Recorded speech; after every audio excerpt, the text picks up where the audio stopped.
We got a lot of people out there panicking over every single little piece of information that comes out. And I guess some beat writers have said things about who they think is going to start. Maybe, likely.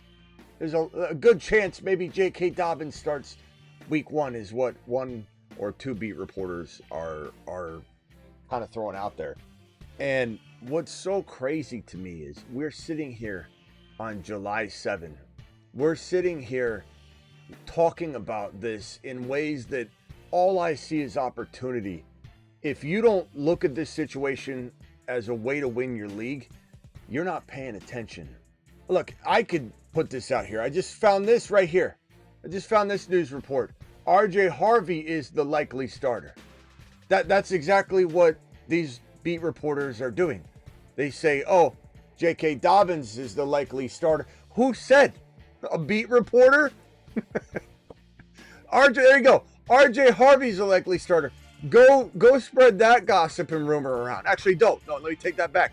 Go tell everybody, and your grandma included, that RJ Harvey isn't the starter in Denver. Please go do it. Please move RJ Harvey to round 6. I beg you. I beg you. I beg you. Live from the FantasyFootballShow.com studios. It's the Fantasy Football Show. Live! Monday through Friday, 8 p.m. Eastern. Smitty is also live whenever news breaks. Number one, people are so gullible when they read stuff like this in July 7th, rather. And when these players haven't even proven anything, they haven't been out there. The head coach himself has said you got to wait until they get in pads and start taking hits and go through the motions in most all of August, let alone July, before you draw any conclusions. And you have a beat reporter saying RJ Harvey's the likely starter in week 1. And people believing it. Gullible people that are absorbing it. This is the most fantastic news you could ever be given if you're an RJ Harvey believer. Look, J.K. Dobbins in retrospect will be one of the biggest gifts that a RJ Harvey investor could have received or be given. Understand that, because if you don't get the fact that this doesn't have to even evolve in week 1 to the tune of what we want or what our expectation might be, meaning that Gibbs didn't get going until there's week 1, week 7, and week 17. Gibbs was literally a zero, a nothing burger until week 7, and then he blew up, and then he took off. If anybody thinks that we might, first of all, we're not going to be looking at that kind of slow roll, because we've already been told by Sean Payton he loves RJ Harvey. He wants RJ Harvey on the field on all downs. But if, let's say, for whatever reason, pass protection, which RJ Harvey's already been cleared by Sean Payton in the pass protection department, which is why this is insane to me. But let's just play this game and play it out for the people that are gullible for whatever reason. Let's say that JK does start week 1 a little bit heavier in the workload department than we want. Let's say it's even just 50-50. And so you got JK here, you got RJ here. RJ starting off, this is a 10 out of 10, amazing starter. This is a mediocre running back 3 kind of flex play. And they both are kind of crossing streams here in the early part of the season. It's not going to be week 7 like Jahmyr Gibbs. It might be week 3, week 4 that we have some sort of transition. J.K. Dobbins is going to get injured. J.K. Dobbins can't handle a full workload. He's coming off a torn Achilles. Yeah, it's been a couple years, but no running back in the history of the NFL has ever become or returned to the top 10 in running back production after an Achilles tendon injury, a tear, surgery. No running back has ever been a top 10 running back, ever since tearing an Achilles tendon. Ever. And you think it's going to be J.K. Dobbins? J.K. Dobbins, who was one of the worst running backs last year, despite what Jimmy Boy 757 on YouTube is going to tell you, or Stevie Boy over here. These guys are going to take 1 or 2 weeks that he had at the beginning of the year and try and tell you he had a good season. J.K. Dobbins was so bad at the middle and really beginning. Just the first 2 games he was good. Ever since the second game, from the third game on, he was so bad that this team didn't want to bring him back. The Chargers didn't want to bring him back. And the Chargers started to throw the ball because they couldn't punch it in with J.K. Dobbins. He was so inefficient, averaging about 3.8 yards per carry on the totality of the season, minus his first 2 games. That's how bad J.K. Dobbins was. And this is the guy that's going to hold off second-round running back RJ Harvey, the guy that Sean Payton gushes over, his Alvin Kamara, the guy that is a hybrid between Bucky Irving and Marshawn Lynch.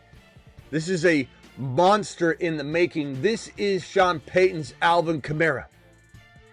And he's going to be utilized all over the field. Catching the ball, he'll be a good blocking back in the National Football League, despite what a lot of people will want to tell you because they're highly invested in RJ Harvey failing, whether it's because they've already thrown a bad prediction out onto the table and they want to stick to it and stick to their guns and they don't know how to adjust and adapt, or they have J.K. Dobbins shares, or they missed out on Harvey, and even though they aren't putting a lot of bad, Harvey's going to bust content out there, maybe they're just so bitter that they didn't get in on the Harvey train when he was a 9th and 10th round pick.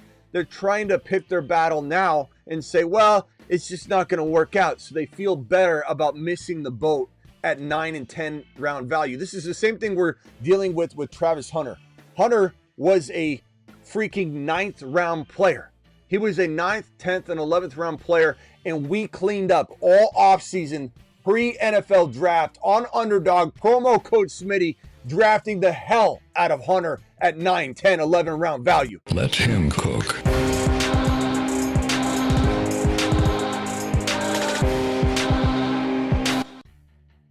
This absolutely ridiculous news that people are trying to act like is news. It's not news. It's non-news. This is what we call non-news.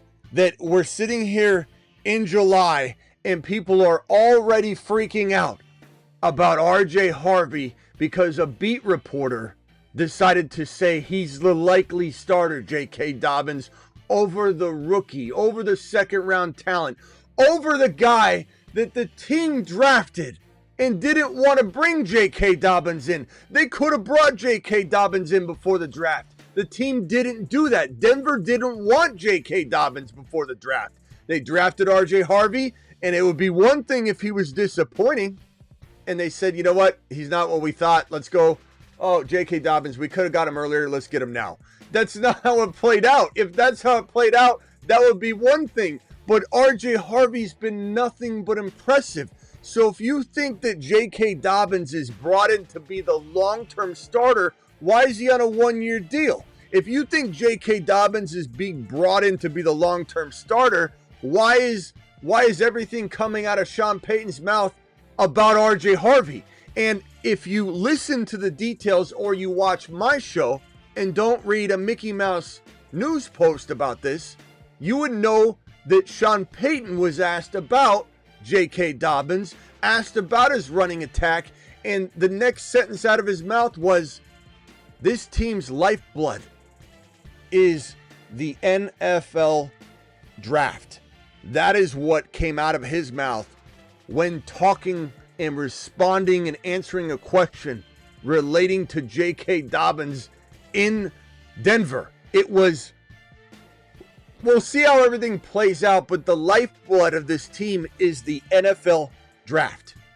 He said, we built off a quarterback. We built through the NFL draft around quarterback, and that's how we made a conglomerate over in New Orleans. And that's what we're doing here. He drafted Pat Bryant. That's his Marquise Colston, or his Mike Thomas, as he's called him before. Pat Bryant looks amazing. He brought in Evan Ingram. That's like the Jimmy Graham of the team.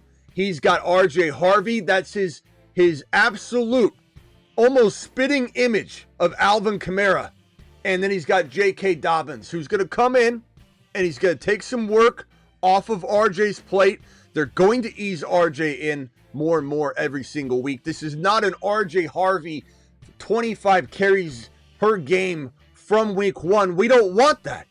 In fact, I really do hope it's something of a, let's call it near 50-50 split out of the gate, because in week 1, if RJ Harvey is, let's call this a workload graph, if he's getting, we'll call this 100%, if he's getting 100% of the volume, RJ, he's going to break by week 11. And he might bounce through this rookie wall and still be solid, but he will hit a rookie wall. And the more work he has prior to week 11, the thicker the rookie wall will be. Meaning this could be week 11. This could be week 12. This could be week 13. He literally could have a rookie wall that's a month long. It's very possible. Week 11, 12, 13. This could be such a big rookie wall that the guy takes forever to bust through. Remember Jamar Chase? Took him about 3-4 weeks to get through a rookie wall. We don't necessarily want that. There's a world where that RJ Harvey is not getting 100% of the workload.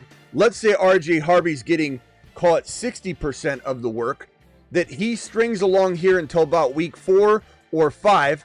And then when JK gets injured, and let me write this up here so you can see it, week 4, week 5. And then when JK gets injured around week 4, week 5, or just is not as efficient at all, you see RJ Harvey get on his horse and he's never going to look back. He might have like a stutter step week 12.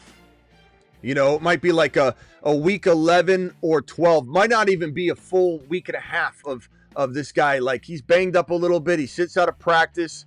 He goes in. He's kind of bad one game or mediocre, 40 yards. So he had about a week and a half of just kind of hampered in practice and in a game, and then walks into week 12 and blows up. That's the kind of rookie wall you want for RJ Harvey anyway. So do I want or anticipate at a bare minimum JK to get 30% of the work out of the gate? That's what I want. At least. If it's 40%, I'm fine with that. I'm completely fine in a Sean Payton system where RJ Harvey's getting 40% of the, JK's getting 40% of the work. I love that. That's a glorious divide for a rookie running back who's learning the ropes, learning the offense, easing into NFL production.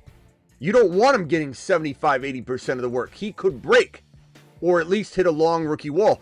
So anybody that thinks that this is going any other direction than this, RJ Harvey, RJ, JK, week 1, week 8, week 17.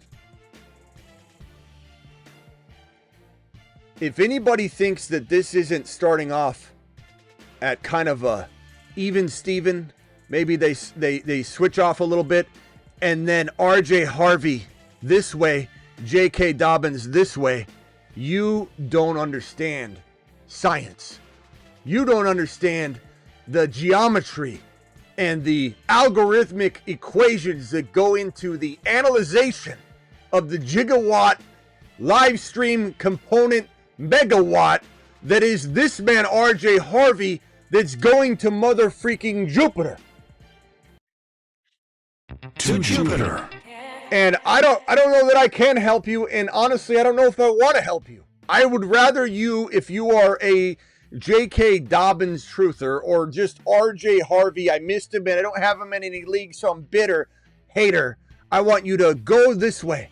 Tell everybody you see that RJ Harvey is garbage. RJ Harvey's 24 years old. Tell all the Dynasty owners you run into that this won't stand.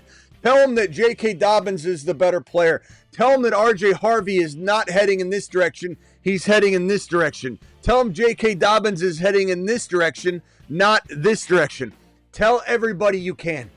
Tell everybody you can. Let them know. Hopefully we see RJ Harvey, who has currently a round 5 ADP, and it's glorious. I love it. It wins leagues. It wins. Let him cook.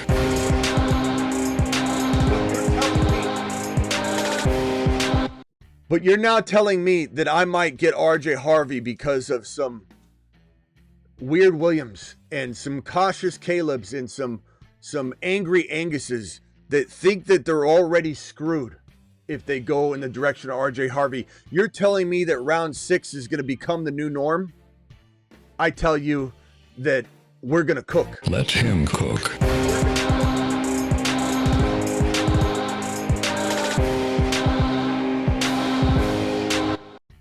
We're already going to cook.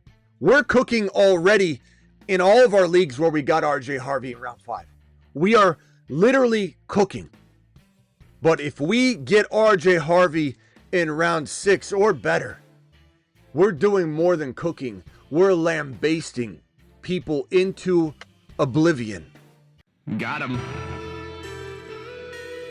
And if you think I'm worried about J.K. Dobbins in 2025 on the sum total of the season, no matter what happens in week 1, if you think J.K. Dobbins is the starter and RJ Harvey's not born for this role or destined to be the number 1 running back, even if it's week 5 or week 4 with a slow unveiling, which is what I ultimately do want. If you think this is J.K. Dobbins' team and you just hate RJ Harvey, get me a coffee, get everyone a coffee in this live stream, and just let us be, because we need to cook. Let him cook.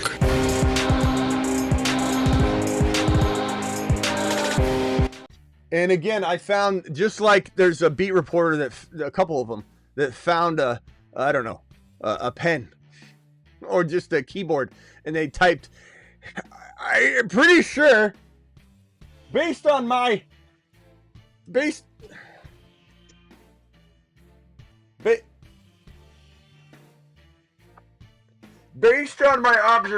Smitty, and I'm just merely using my eyeballs, which clearly have a problem right now. It appears on July 7th, when the coach has already told us that there's no determination whatsoever on any sort of pecking order in the lineup at the RB position. I'm kind of thinking, Smitty, that J.K. Dobbins is the likely starter here on July 7th before tags are really even in effect right now, Smitty. If that's your take, I've got this piece of news as well that I found right here that can help you. RJ Harvey, this piece of news right here. RJ Harvey is the likely starter. If someone can play that game, I can play it too. Here, go tell somebody, hey, according to the Fantasy Football Show, RJ Harvey's the likely starter. If anybody can say this and make everybody panic, here you go. I've written it down on a napkin here. RJ Harvey's the likely starter. I'm saying it. I'm saying it right now. So take that to your league mates if you want. Take that to your grandma. RJ Harvey is the likely starter. I can do it too. How's it feel? Phone lines are open. Call into the show. Call into the show.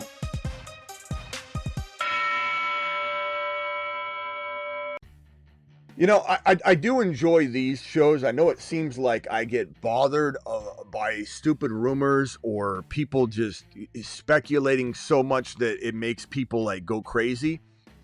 The passion behind my, presentation, if you will, is really one of excitement. I'm excited for all of you. I'm excited for me that we're looking at round 6 value, maybe, based on the Petrified Peter reactions, based on the fact that I got to come live to talk about this. I have to go live and waste a topic, which is not a waste, because anytime I get a chance to talk RJ Harvey, I'll take it. I'll take that opportunity. And this is my smile. This is my resting face. I'm actually grinning ear to ear right now. You just can't tell. But anytime I have a chance to talk RJ Harvey, I will. But I love this. Whenever I get DMs so much that people are believing a narrative out there that's being painted that can't even be painted yet. The canvas for this prediction is not even available to paint upon. There's nothing that anybody can do or say that has any validity right now, but maybe a speculation. Look, most of the reports that are floating around I see, they're screenshots, people regurgitate it. I don't even know the originating source, reportedly a beat writer that spoke about it. But a lot of people are using the term the likely starter. It's a projection, people. It's a projection, and people are taking it and they're running with it. They're running with it. Rock out with the first $2 first super chat of the evening gets a standing ovation. Rock out, appreciate you dropping that wad, my young man. Mashed potatoes! Rock out says check your DMs. Rock out, I'll check the DM in just a minute. Appreciate you. Probably dropped some amazing rap beat about J.K. Dobbins and RJ Harvey and this battle that's supposedly going on. This crazy battle that's going insane right now.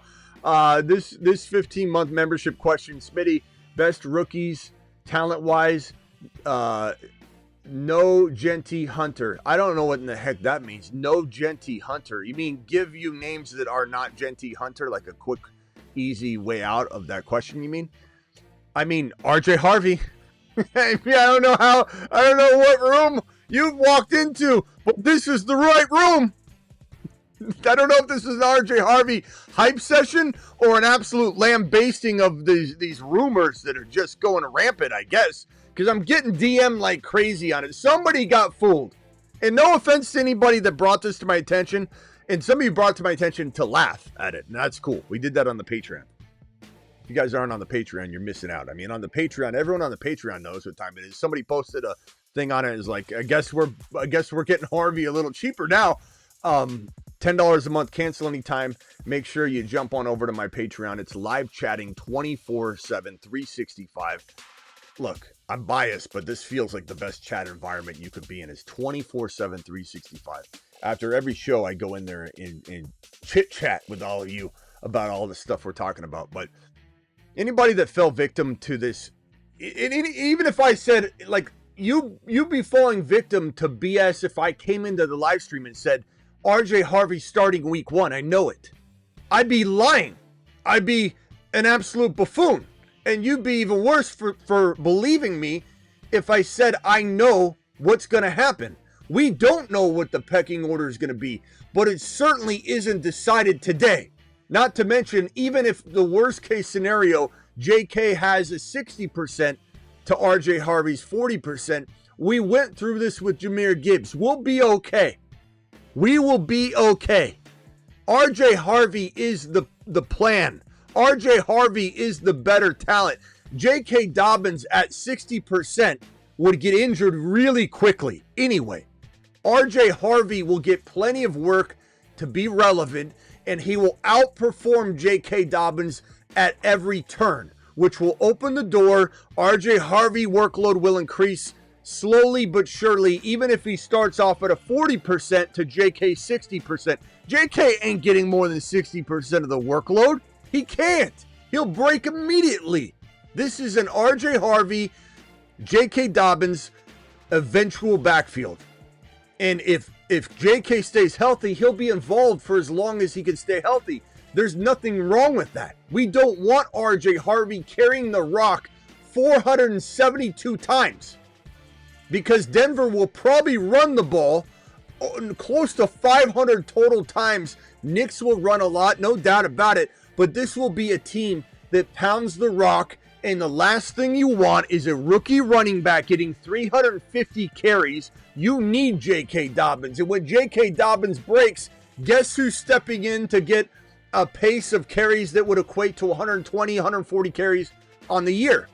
It'll be Estime, maybe McLaughlin. They'll divide it. But no matter what, JK's role was going to be utilized either by JK or by McLaughlin and Estime anyway. The fact that anybody thinks that this took carries away from RJ Harvey, it makes me scratch my head. Even if it does initially as they ease Harvey in, we kind of hope that happens because we don't want Harvey getting overworked and hitting a rookie wall when fantasy playoff time comes around. RJ Harvey, Egbuka is a top 12 wide receiver over, like in fantasy football. Zaya, in fantasy football, top 12 to 15 wide receiver. Maybe it takes him half a year to get there, and then he's playing like that. But Egbuka is going to go to the moon. We love rookies. Jaden Blue's a league winner. He's kind of got that Bucky Irvin profile. We love Tootin. It's unbelievable. Unbelievable. And dare I say this, RJ Harvey, all my Dynasty people out there, I'll probably end up clipping this, and we'll put this as a Dynasty post potentially. But all my Dynasty people out there, go trade for RJ right now. I don't think you'll probably see him cheaper than right now. The reason I say that is I think there could be a statement that maybe equalizes this threat where it's like, no, as soon as Sean Payton addresses, no, it's going to be, going to be a committee anyway you look. No team has one running back. That's what's going to happen. Someone's going to bait Sean Payton into being so sick and tired of answering this question. He's going to say a real statement. No team runs just one running back unless you're the Eagles and you're trying to break Saquon Barkley, which is a big concern for this year. But no team runs just one running back. There's always going to be multiple running backs, and Sean Payton has proved that over his tenure. There's no one running back. Ingram, Kamara. Remember the divide was when Kamara was drafted, and your boy said Kamara was a top 5 running back before he'd even taken a snap, and everybody said it can't be, Smitty. The running back room was way too crowded. I said, you watch. Kamara's way too small. I said, you watch. I went on NBC Sports Radio, predicted Alvin Kamara to be a top 5 running back. People laughed at me. Sean Payton took him to the promised land. Kamara is a monster that still exists today that might be coming extinct really soon. But this is Sean Payton's next project. Sean Payton's already told you we build through the draft. Hey, what about J.K. Dobbins? And he goes, we don't know how it's all going to play out yet, but the lifeblood of this team is the NFL draft. What do you think that means? And when someone asked him, a reporter asked him, hey, what about RJ Harvey not having a whole lot of pass protection experience? His answer was very simple and very clear. And people don't look into this. They just listen and they read a tweet and they think everything's gloom and doom. His answer was he'll be on the field on third downs. And let's say he doesn't know how to pass protect, and he's a strong guy. He goes, I like strong guys. We like big guys. He might be short, but he's not small. He's a big guy. We like big guys. He can block. Now, will I ask him to block a linebacker? Very rarely. Does he need to block to be on the field on third down? He said absolutely not. He said, look at Darren Sproles. We always figured out a way for a running back that didn't necessarily need to be blocking to be on the field. The play can involve them. The play might go to them. RJ Harvey needs to be on the field on third down is what Sean Payton answered. But nobody wants to hear it because they hear some Twitter, Excel sheet Eric say, according to the Smitty, according to the data, it says that he wasn't good at pass protection. Doesn't matter that his team didn't ask him to do it or train him properly, but according to my Excel sheet, RJ Harvey didn't pass protect, so he's not going to at the pro level, Smitty. These are the same people that said Zeke Elliott wouldn't catch balls in the NFL. What did I say? Don't listen to Excel sheet Eric's. Listen to your own brain. Trust your eyeballs. Zeke Elliott can catch the damn ball. Zeke Elliott became one of the better pass-catching running backs in the history of fantasy football. Kenneth Walker can't catch footballs. He didn't do it in college. Yeah, but he didn't do it in college, so how can he do it in the pros? Well, maybe the pros, he'll be asked to do that. Maybe Kenneth Walker has one of the better skill sets to become a pass catcher. Did you ever think of that, Steve? Well, no, and Walker can catch phenomenally. He's a great pass catching back. He just can't stay healthy. That's Kenneth Walker's problem. He has all of the skill sets to be one of the better pass catchers in the league if he just could stay healthy, shifty, great at open space. That's the definition of a great pass catcher. And when you look at RJ Harvey, he's one of the toughest running backs in this draft class by far. He's got Saquon-sized quads. If you don't know that, if you think that's a joke, just wait until the memes start popping up. You will soon see them.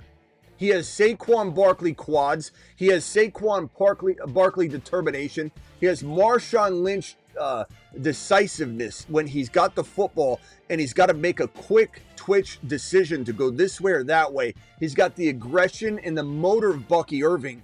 And if you think anything's going to slow him down, if you think he won't learn pass protection, I feel very sorry for you, because you're not going to have glory on your team. The glory that is RJ Harvey. Because RJ Harvey is one of the Triple H's. RJ Harvey is going to Jupiter this year. In a jam, call HHH and Associates. Triple H and Associates. Locations on Earth and Jupiter. There are handfuls of Saturn, Mars, and Moon men, but only 8 can be supernovas. I give you the 8 best picks in fantasy football. They are the 8 supernovas. They are the 8 supernovas. The hateful 8 supernovas. I'm looking at the 8 supernovas.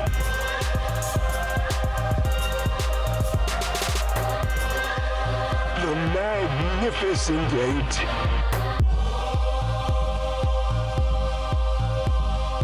Liftoff of mission 41D, the first flight of the orbiter Discovery, and the shuttle has cleared the tower. It's going to be a glorious year. It's going to be such a glorious year. Adrian Peter, what are you talking about, Bill? Don't do this. What are you talking about Adrian Peterson for? What does Adrian Peterson have to do? Anything? What does his ACL have anything to do with J.K. Dobbins? An ACL is not even... Do you realize that an ACL is not an Achilles, Bill? I don't think you realize the difference. But that's okay, Bill. That's why we're here. And then we had another comment here. RJ Harvey is a good player, but J.K. Dobbins will be a pest until he gets hurt, probably.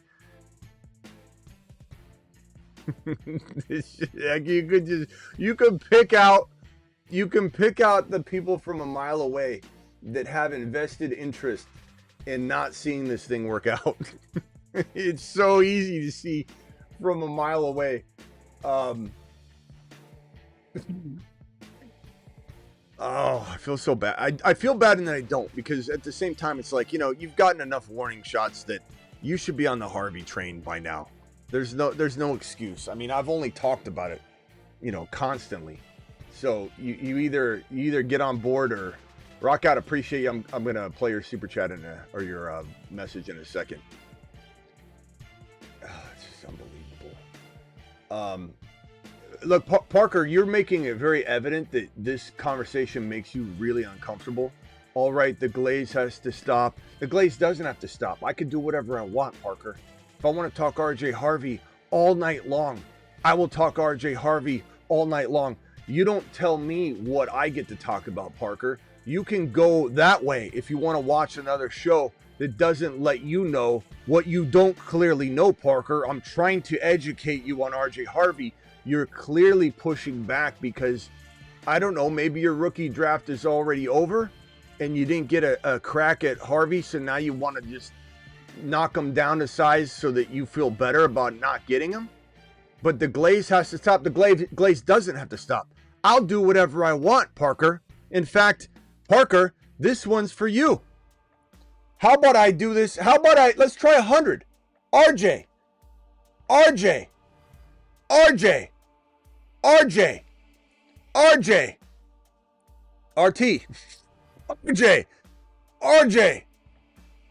How many is that? 1, 2, 3, 4, 5, 6, 7, 8. That's not enough. RJ.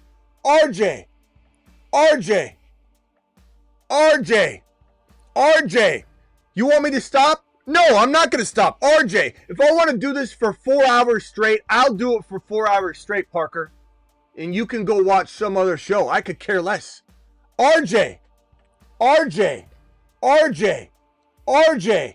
Let's glaze some more. RJ, this isn't going to stop, Parker. You might as well leave at this point. RJ, RJ, RJ, RJ, RJ, RJ, RJ, RJ, RJ, RJ, RJ, RJ. You want more? Let's do more. I feel like we haven't glazed enough. RJ, RJ, RJ, RJ, RJ, RJ, RJ, RJ, RJ. We got a lot of room over here. RJ, RJ, RJ, RJ, RJ, RJ, RJ. We got so much space in here. RJ, RJ, RJ, I keep wanting to write RT. RJ, RJ, RJ, RJ, RJ, RJ, RJ, RJ, RJ, RJ. Parker, have you left yet? RJ, RJ, RJ, RJ, RJ, RJ.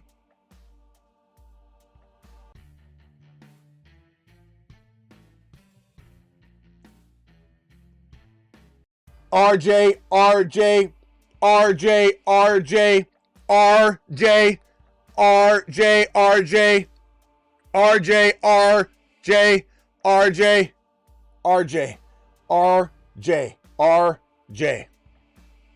There's a lot of room up here. RJ, RJ, RJ, RJ, RJ. He's RJ. He's RJ, not your J. He's RJ, Parker, not your J. And if you come in here acting like you're an RJ Harvey believer later, or I really do like him. I just think we just need to, I really do just think that I like him, but I got to be on both sides of this fence, Smitty. RJ, RJ, RJ. Lots of room down here. RJ, RJ, RJ, RJ.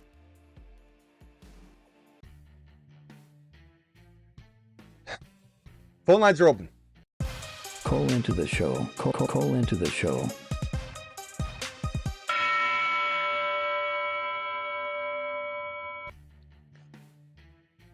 We'll be taking some phone calls for a little bit. Dial in. Can't wait to see where his ADP goes from here. RJ Harvey to the motherfreaking moon. I just love it. I can't tell you enough how much I appreciate the negativity and the hate. It's fantastic. It's just fantastic is what it is. All right, let me hit these phone callers real quickly. John, you're live. Other caller, mute yourself, please. What's up, John? First time caller. All right. Thanks. What's up, John? Yeah. First time caller. Show loves you back. You're live. Show. What can I do for you? I've been a 12-team super flex. How important is it that do you think it is to handcuff Harvey with Dobbins?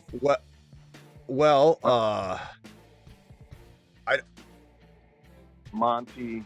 I don't think it's necessarily a requirement, and Superflex doesn't really change it. You can answer this question in Superflex, non-Superflex, but it's smart business to cuff the two because of how good Sean Payton is. It's kind of like, even last year I didn't love Corum, right?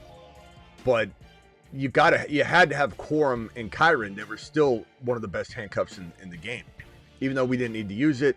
Now Jarquez Hunter is going to be the long-term cuff. Maybe even Corum gets some work early on, and it looks like, oh man, Corum's going to have the backup role. I don't care, because if I ever need it, I'm thinking it'll be later in the year. Hopefully Kyron never misses a game, but if he does, it's going to be Jarquez Hunter. But that doesn't, you don't need to have it. It's not a guarantee. It just comes down to, like, you're on the clock, bro. And you can get a player like Jaden Blue, who I think standalone has win-a-league value. Zach Charbonnet, standalone win-a-league value. J.K. Dobbins doesn't have win-a-league value. He's a security cuff to me, but a damn fine one. It just depends on your build. Like on an underdog draft, we're only housing like 5 to 6 running backs, right? I can't always have J.K. Dobbins. Now, the build might be that I miss out on all the Jaden Blues. I miss out on, and I'm looking at J.K. and I'm looking at other players, and I say I'd rather have the security cuff of J.K. and Harvey, and it is secure, you know, but I'd rather have that than have this other running back I don't even like. Yeah. But would I rather have Ray Davis over J.K. Dobbins? Absolutely. Charbonnet over. So it just depends on what you're faced with at the moment in time. Now, J.K.'s 80. I was offered. Okay, go ahead. I was offered offered Dobbins for Keaton Mitchell. That's a tough one because I like Keaton Mitchell a lot more than Dobbins for the long term. So I'm going to say no. In Dynasty, I don't need it. Right. In Dynasty, I don't care about J.K. Dobbins, bro.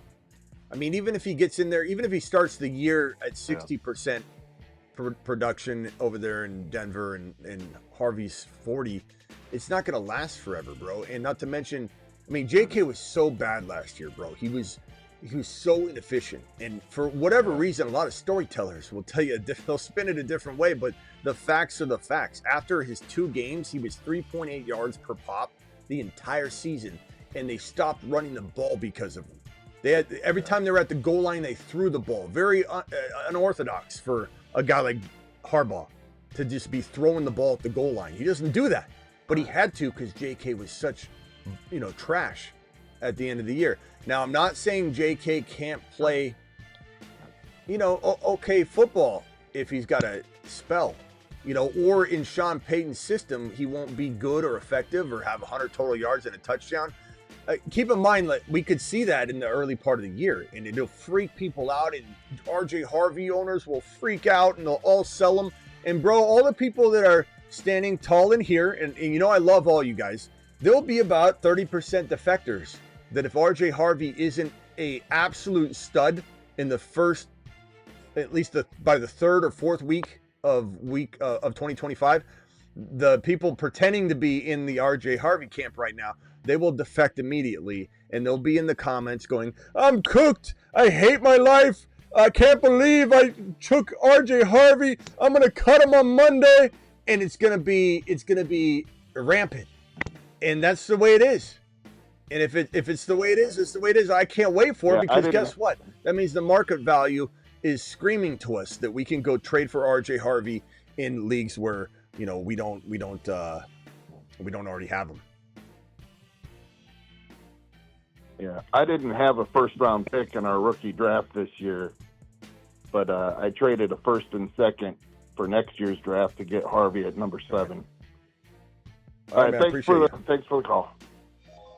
Who else do I have on the phone line here? Travis, what do you hear? What do you say? Hey, what's up? Yeah, like you said, if you're not on board with Harvey yet, I don't think you're going to get on board. We're going to be too late. One question I had was, in underdog drafts specifically, but also, I guess, could count towards redrafts or even Dynasty to a point. You know how you'll employ, like, the Jaguars backfield sometimes. I'm trying to think of other backfields that you do, but sometimes you grab 2 or 3 backs from the backfield, whatever. I know you like Jadon Blue standalone. Do you ever find yourself taking Javonte and Jadon Blue as a late option because they can both be had so easily late? I know people aren't overly high on Javonte, but I mean, still caught 50 balls last year, 346 receiving yards. So that's still in his arsenal. And as it goes with rushing, it's hard to know what to expect.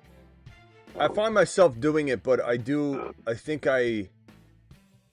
Javante's got like that 90, what is it, 125 overall ADP, right? So it's like Tootin, Ray Davis, Benson. I think I'd rather have Benson or Tootin, especially Jaden Blue. And Jaden Blue goes at 140. You know, you're saying grab both of them, though. I don't know, man. I think I'd rather have Ray Davis and Jaden Blue than have the cuff. But there is a special circumstance. 2 shots. You what? On them. Just take the two standalone. Yeah, or shots Jordan Mason, who I think is a 1B, field. anyways. You know, like. Yeah. There's always somebody I like a little better than Javonte. It's not that I won't be rooting for him or cheering for him. I just think that that's probably where I'm headed. And, you know, it is what it is. There's receivers that I might like as well around that 125 range. We're talking about maybe, let's see here. I don't know, it does get pretty thin there. Keon Coleman's sometimes around there, but he can go later as well. 120, QBs at 120. Dak Prescott. Penix Jr.'s at 143. I don't know. If I build a certain way and I have a very, very weak running back too, I might take Javonte Blue and then a couple other players. But I don't find myself doing it all. Well, that's what I was kind of getting at. Rather, like, you know, it would be one of these lineups where instead of taking the, you know, Tootin and Bigsby or Tootin and ETN, would there be somewhere you take a Javonte Blue instead? Just, you know, along one of those type of builds. Man, that sucks. Bucky just got snagged. I'm doing this draft right here. Where do you get this? I'm gonna go Lamb, Trey McBride.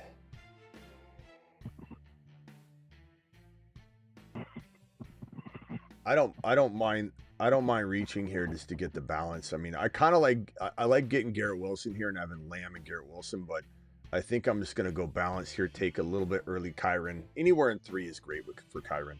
So Lamb, McBride, Kyron. I arguably have a top 2 wide receiver. I've got a top 2 tight end, and I've got a top 5 running back in my mind. So I feel pretty good about that start. I was hoping to get Bucky, but Kyron and McBride, kind of arguable, if not equal to Bucky and like Garrett Wilson is what I would have probably had. I don't mind Kyron here. We'll do another draft after this together. But yeah, it's, you know, I don't know, bro. I answer your question. I just don't find myself believing in Javonte, even though I want to, and I'll be rooting for him. And I'll be the first one to tell you, I conducted the train back in the day, but I'm not somebody that's going to be able to come in here and say, you know, I told you about Javonte 2025. I'm not going to do that. But I will be very, very happy and very excited. And if he does somehow look the part and we buy into it right away, I could easily see myself, you know, announcing I am getting back on the train. I'm sorry I ever got off, but we are full go, full steam ahead. He's such a good tackle breaking machine. I do hope that he is a full go 100% version of his old self. Let me answer these super chats real quick. Hendy over every rookie running back. No, Daniel. No. You can't take Hendy over Genty. There's just no way. I think he could be the 2 though, certainly. But Genty, there's just no way. Maybe every running back other than Genty is what you meant. Hendy over Harvey every day. I got Hendy over Genty. Oh, you did it. You did it, Daniel. You did it. No, Daniel. No. No. Do love Hendy. Do love myself some Hendy though. People getting too cute. Yeah. Let's see how. Let's see Rockout's message. Oh. We scoring touchdown. It's Pakistan. It's Pakistan. Harvey, we scoring touchdown. Okay, let's hear that at 1.5. Tom Harvey coming. He big stone. We running back. We on the tag. We scoring touchdown. It's harvesting. It's benefit. It's harvesting. Harvey, he beasting. We scoring touchdown. Harvesting. I like it. I like it. All right, let me go back to this. Thank you, Rock Out. Appreciate you. Okay, we're a ways away from my pick. What's your take on the Harvey JK? Like, first of all, there's nothing to even go over. Like, it's somebody saying on July 7. I think it's likely going to be J.K. Dobbins, and everybody just going up, throwing their arms up in the air. And these news quote aggregates on Twitter, and everybody just farming, what a beat writer might hint at, and it just gets out of control. And I love it. I mean, it's the J.K. Dobbins will be, in hindsight, the biggest gift to RJ Harvey, prospective owners and current owners at the end of the day. It's just going to be one of those things. Remember when Dalvin Cook was going to take down Breece Hall? That's exactly what this is. Dalvin Cook got brought into New York. And he was trash. He was trash. Zach Moss with Chase Brown. Granted, Zach Moss had a little more in the tank, but last year Zach Moss with Chase Brown. Worlds, you're just sniping me, bro. It's not even fun. Guy's literally just taking my players. Like, let me just take, except for Tyreek. I love Travis Hunter though, so ain't gonna hold me down, baby. Travis Hunter all day long, right there. I was going to go Hampton and Hunter to mix it up, but this is a Harvey show, so we'll probably just grab Harvey here after these two picks right here. This guy's probably going wide receiver by the looks of it. Maybe he goes Joe Burrow. Who knows? Let's see what he does.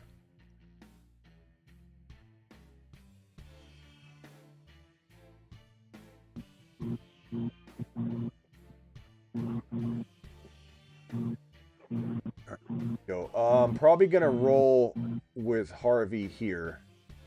Well, 62. He's not making it back to me.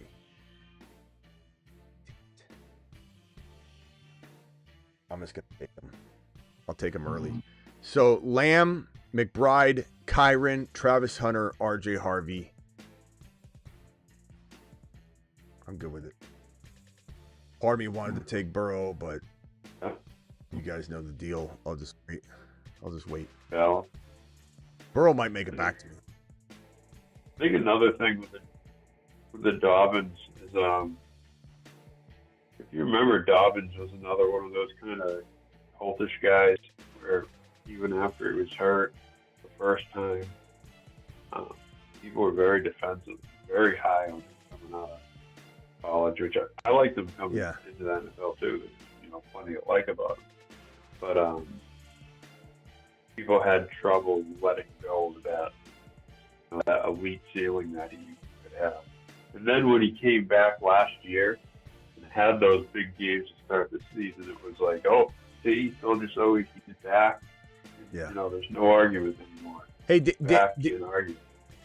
I feel like they still. Yeah. Daniel says, "What's the number? This Hendy hate's got to stop, bro." There's no Hendy. Like, what are you talking about? Number one, there's no Hendy. No Hendy hate on this channel ever. Right. Number two, we told you about Hendy. I told you about Hendy. Don't act like you're some sort of super Hendy fan where you can walk in here and just one up my ranking and be higher on Hendy than I am, Daniel. That's not gonna fly. You're literally walking into the lion's den and you're saying, I like lions more than you. What are you doing, bro? Come on. Jeez. If he calls in, he's going to be talking to the two people that had Hendy as the number 2 running back. Call into the show. Call into the show. Harvey before the draft went down. You can call in and get served if you want. It's up to you, Daniel. You don't know what you're talking. You should call in. He's gonna call in and walk it back. Yeah, I'm just joking around. I'm just kidding, Smitty. What did I tell you? What did I tell you? Joe Burrow's still there. And that guy's pissed off in the one spot. He's going, you son of a... Jamar Chase, I was going to cuff him to Burrow. Not on my watch. I could have took Burrow instead of Harvey. I made a calculated decision and guesstimation based on some previous drafts where Joe Burrow's been falling ridiculously. And I got both of them. I could have taken Burrow at 50. Could have taken Harvey. I wouldn't have got Harvey at 71. That is a smash right there. Jeez. He picked Devonta Smith over Burrow. Like, hopefully he doesn't go Debo here. He's probably listening. Oh, there's a 10-second delay, so he'll have already picked. Sam Laporta. Okay, so I'm going to go Debo here. That'll give me Debo. Wow. Debo, Burrow, Harvey, Hunter, Kyron, Trey McBride, CeeDee Lamb.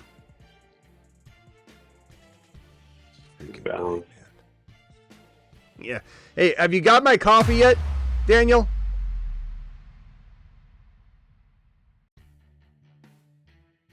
Just imagine. By the way, if you haven't, this video is going to be up at 7:30 a.m. Okay, so get ready for that. I'm always going to kind of tease the video and let you guys know this video will be up at 7:30 a.m. tomorrow morning. Okay, so get ready for it. And then what was I talking about? Oh, imagine messaging or calling in to my show and being like, this Bucky hate's got to stop. This Hendy hate's got to stop. This Travis Hunter hate's got to stop. Bro, Daniel, I don't know if you just got here, and I appreciate you, Daniel. You know you're my boy Blue, but I don't know if you like took a few months off and came back, but like you were walking into the lion's den, and you starting to point around. Patrick Mahomes going super early. He does have Xavier Worthy, and I don't know if that's like one of our people. Let me see. I don't know. I can't tell. Some of these names I recognize, but I don't really fully know. All I know is that the team is legit right now. This team ain't missing CeeDee Lamb, Trey McBride, Kyron Williams, Travis Hunter, RJ Harvey, Joe Burrow, Deebo Samuel. Maybe he did me a favor by taking Mahomes so that I don't have to bully QB this one. Who am I going to take next? Ibuka probably won't be there, but he could. Love Jordan Mason.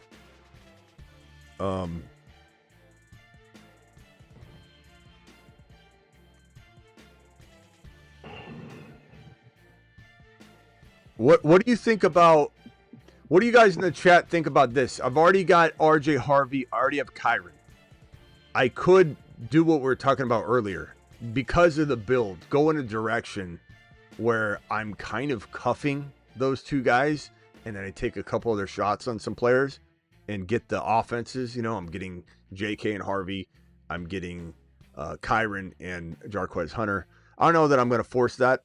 I shouldn't have said Mason. But I could go Bo Nix and Ingram here. Or do I do I just go Kyler and Dak? I could get, Dak later. Go Kyler and McBride and Dak and C. Their bye weeks. Are their bye weeks good? Double check Dak the bye is week. 10, Burrow's 10, and Kyler is 8. And Kyler is creeping up here a little bit. So I either go Bo Nix, who I love more than Kyler, but I could cuff McBride and Kyler and then get Dak and CD, and then I have Joe Burrow as just an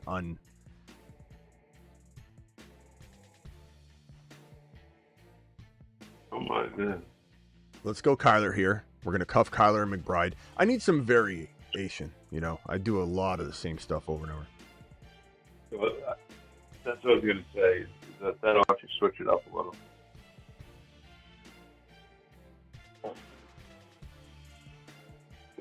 Keon Coleman. Do I go Keon Coleman?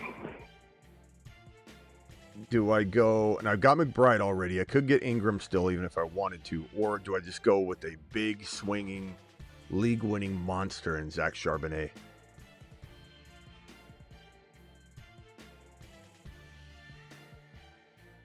I love Charbonnet.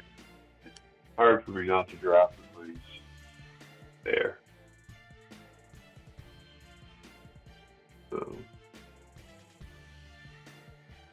unless you think the wide receiver. I mean, I got 3 solid wide receivers. I'm gonna go Zach here, and then Dak's gonna fall away, so I'm not worried about that. It does suck to let Bo Nix go bye-bye, but that's okay. I've got Bo Nix in so many leagues, and I want to get a little bit of a different thing going on. I love the idea of I could get Yoshi Voss late in the draft to go with Burrow, but I'll have CD and Dak and Kyler and McBride. That'll be pretty cool. That'll be a crazy QB crossover situation where my cuffs aren't even necessarily my starters. All right, my starter will be Burrow, obviously, or my perceived starter. Let me hit this phone. I got 2 people on the phones. Scared Scott is on the line, and then Jared, just remain muted real quick. Jared, I'll come for you next. Scared Scott, you're live. All right, brother. You're sitting at that 4-5 turn. All the rookie running backs are sitting there, but Genty. Rank them for me.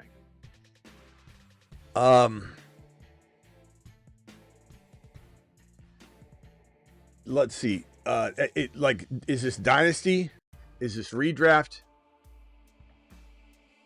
No, just a redraft. It's not that crazy of a question, Scott. It's a normal question. You're calling into a show where we're literally in July, where people are dynasty drafting right now. Okay, so Genty won clearly, no matter what's his face, Daniel says. It really does. It really is a tough thing to rank these guys. They're all, despite what Daniel says, Daniel doesn't even know what my take is. He's in here running his mouth. No offense, Daniel, but you don't even know what my take is, because my take is essentially this. You could have asked Daniel, but you didn't. Instead, you just assumed that I hate Hendy, which is laughable. The entire live stream is like, what is this guy talking about? I think Harvey has the most upside for 2025, but he's got a little bit of risk. Hampton, I don't think Hampton has any long-term risk at all. I just think that they're all in committees. They're all in some form of a committee, and that's not a knock on Harvey's, eventual long-term value of the season, like season long-term value. It's not a knock at all. Hold on one second. Let me draft real quick, Scott. You make me miss my pick. I'm going to lose it on you. I hope, man, don't get sniped. I did. Come on. Damn it, you son of a bee. Come on, bro. Who is that? Yeah, that's definitely the same, one of the same guys. He keeps doing it. Bro, draft your own team. You're watching right now and you're just taking my players. Like, how are you going to win doing that? All right.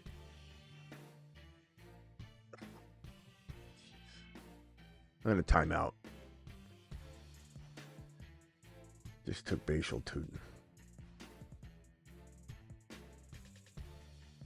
Well,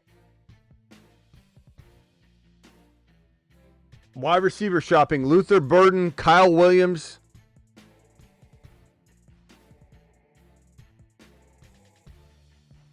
What do you guys think? Kyle Williams, Luther Burden.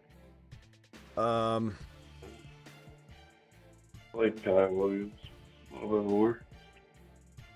Plus, though. We'll go Kyle Williams. Okay. So Harvey has got major upside, but a tiny bit of risk, as does Hampton, as does Hendy. They all have some sort of sharing, situation. I mean, Hendy's clearly going to be battling it out with Stevenson for like goal line work and stuff like that initially, but he fumbles the ball. He literally has been nothing but downward trending. So Hendy's got way more upside than he has any downside or risk. Hampton's got way more season long-term upside than he has risk. They just all have this little bit of an onset of risk, and that makes them literally a near tie for number 2. it really just comes down to getting different variations of all of them on your team. You just got to grab handfuls of Harvey, handfuls of Hampton, handfuls of Hendy. Gotcha. They're the player that I believe has the most talent. Huh? No, not in this. There's a tier break, and the Judkins is below this. But the thing is, Hendy is the best pass blocking back in this draft class. And that's going to eventually be what I believe this team leans upon, because it's all about Drake May. It's all about Drake May's development. It's about protecting Drake May. Their early draft pick was about protecting Drake May. The selection of Hendy specifically was pass blocking and catching these deep passes. He looks so phenomenal right now. He's speedy. I love him. And the fact that everybody's like ruling him out as the eventual between the tackle ball carrier full time is hilarious to me. And it's even funnier when guys like Daniel come in here and act like I'm not high on him. When all I do is talk him up. It's all I do, Daniel. You haven't even called yet to get roasted yet, Daniel. Hampton's so talented. The thing that scares me about Hampton, which makes me feel like the unveiling of his role could be murkier for longer, is just Harbaugh. You know, he's such a, you know, he'd take the names off of everyone's uniforms if he could. We're about us. It's about the team. He sits everybody in numerical order. You can't even choose your own locker. It's like high school. And the rah. And it's just like, it worries me that Hampton's going to be Najee. They paid a lot of money. They brought Najee in. They wanted Najee to be the guy, not just, we're going to bring him in as a warm body. The reverse of what happened with Hampton happened in Denver. They drafted Harvey, then they brought JK in as a security blanket, which they may throw out there early and utilize, but Harvey is the future. Hampton's the future. Henny's the future. There's really, somebody be lying to you if they said that this is a very clear, you know, path for any one of them. Let me go Ray Davis here. Ray Davis, I'm going to go, man, how many RBs do I have? I have 4 RBs already. Let's go Ray Davis.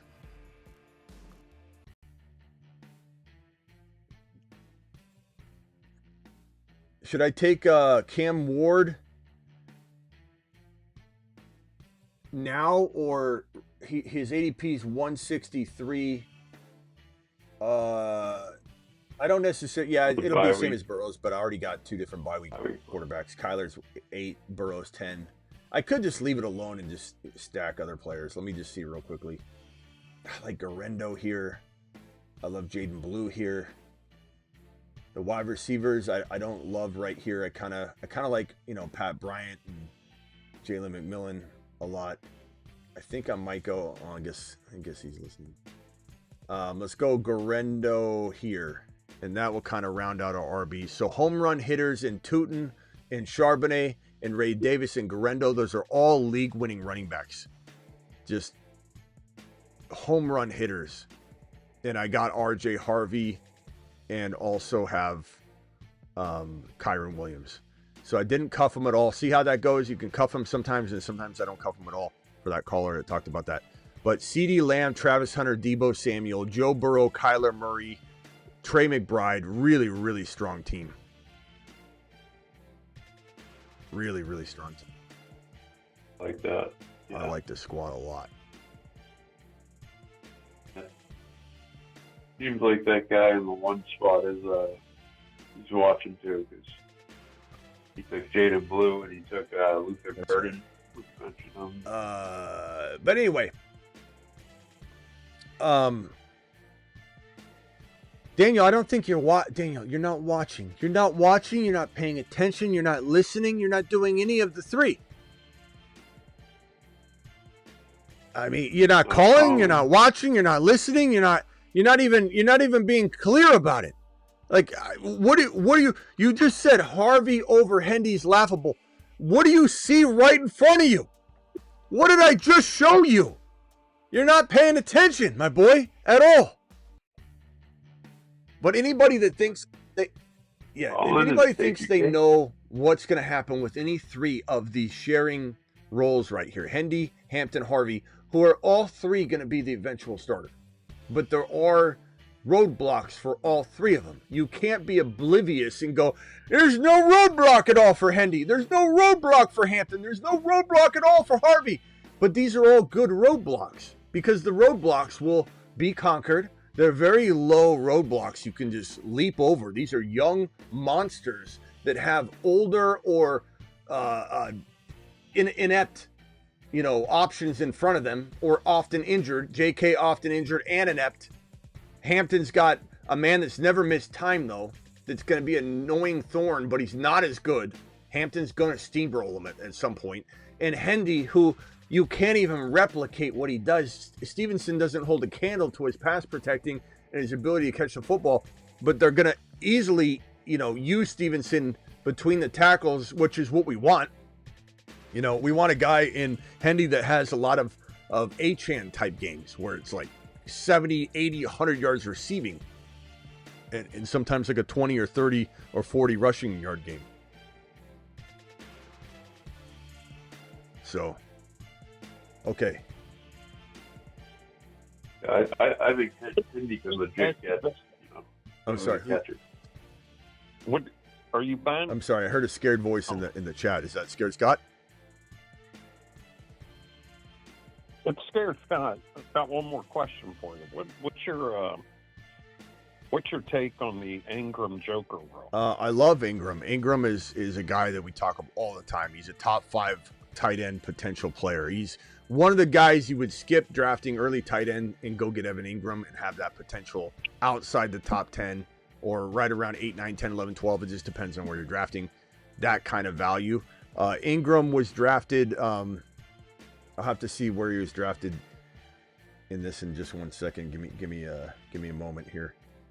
On the clock here in a few seconds. I got Burrow, Murray, bye weeks 10 and 8. I got Kyron, RJ Harvey, Charbonnet, Tootin, Ray Davis, Garendo.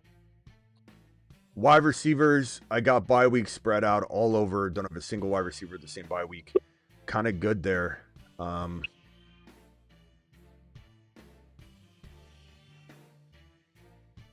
gonna reach on this guy because I'm gonna time out, and I just don't want everyone in. There's 2 or 3 people in here that are gonna snipe the hell out of me, so I'm gonna take Thornton now.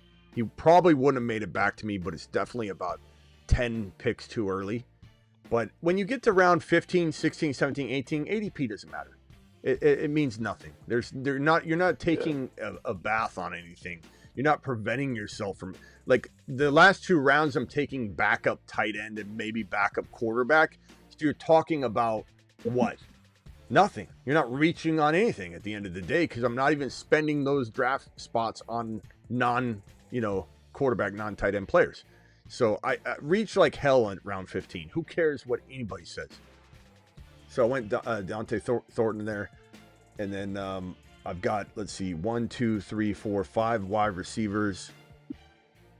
I think I was saying I wanted Yoshi Voss later. Let me see if he's even there. I know I might get sniped by even mentioning that, but I think he's down there a ways. 204. Yeah, I mean, it's cutting it kind of close, I guess. But usually if you don't have Ziggy off. Usually if you don't have Burrow, you're not necessarily snagging Yoshi Voss early. But there are people listening here. And if you want to draft based on what I'm saying and what I'm doing in my team, you're literally flushing your chance down the toilet. It is hard enough to win this, let alone then to snipe and draft other people's players. You're literally not going to win this doing that. Who else is on the phone line? We got Scared Scott on the phone line. We had Travis on the phone line. And we got Jared. Jared, you're live. Sorry about the wait. What's up, pal? Hey, what's up, Smitty? Yep. You there? I'm sorry. Oh, not much, man. Yeah. I just want to first and foremost let you know, man, that I really appreciate your grind. Like, I don't know of anybody in the offseason that puts the content you do, puts out the content you do, man. Like, I swear there's been so many nights I'll be at work, right? You know, I'm a graveyard shifter, and like the last hour and a half, like we'll have nothing to do, and I'm just checking in and see what Smitty posted or see if he's live. It's just really cool. Appreciate that. I really appreciate that. Grind, and I don't mean to. I didn't take it offensively at all. I take it as fuel and fire that you said off season. You didn't say year round.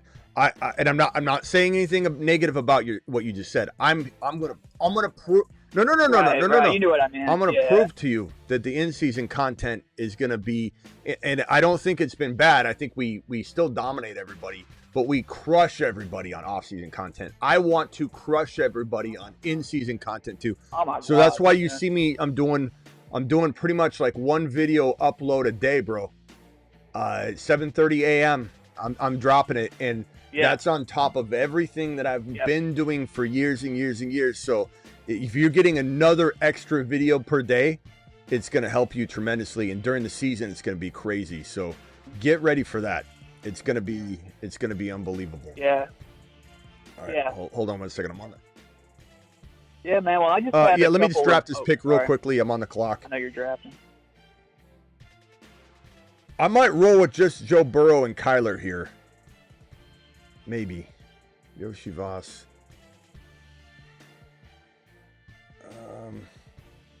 I'm going to time out. Damn it. I'll go Milroe. I was going to time out. I didn't want to. I at least have a backup QB. I do think Milroe is going to get in there by week 10. My next player. I got a couple players in mind. All right, go ahead, bro, with your question. I just had a couple of big picture questions because, like I've been doing mock drafts, ever since like May. And I've just noticed a trend here, and it's kind of a big picture question, but I'd say in like the last 10 years, I've been playing fantasy for almost 20 years. And it seems like, would you say, or would you agree or disagree that over the past 10 years, man, like this seems to be the year to go early tight end. With all of the mid-round value you get with the wide receivers, the running backs. I mean, because what's the last 10 years being a fantasy football player have we had? We've had like Kelsey and then everybody else, and it's just like Bowers and McBride. I'm grabbing exactly how you just did in this draft. Was it like late second? And I'm coming back. I'm doing receiver, tight end, and then, receiver, tight end, and then my RB1 is always like, I'd say, Bucky, A-Chan, or Kyron, somewhere around there. So, and I don't know. Let me merge this call real quickly. All right, caller, mute yourself if you could. I'll be right with you in a few minutes. To answer that question, bro, I would just say that I went over this with the BBQ, who dropped a super chat about it. And I said that I think he talked about not drafting early tight end. Drafting early tight end is like consuming all the appetizers before the main course and then being full.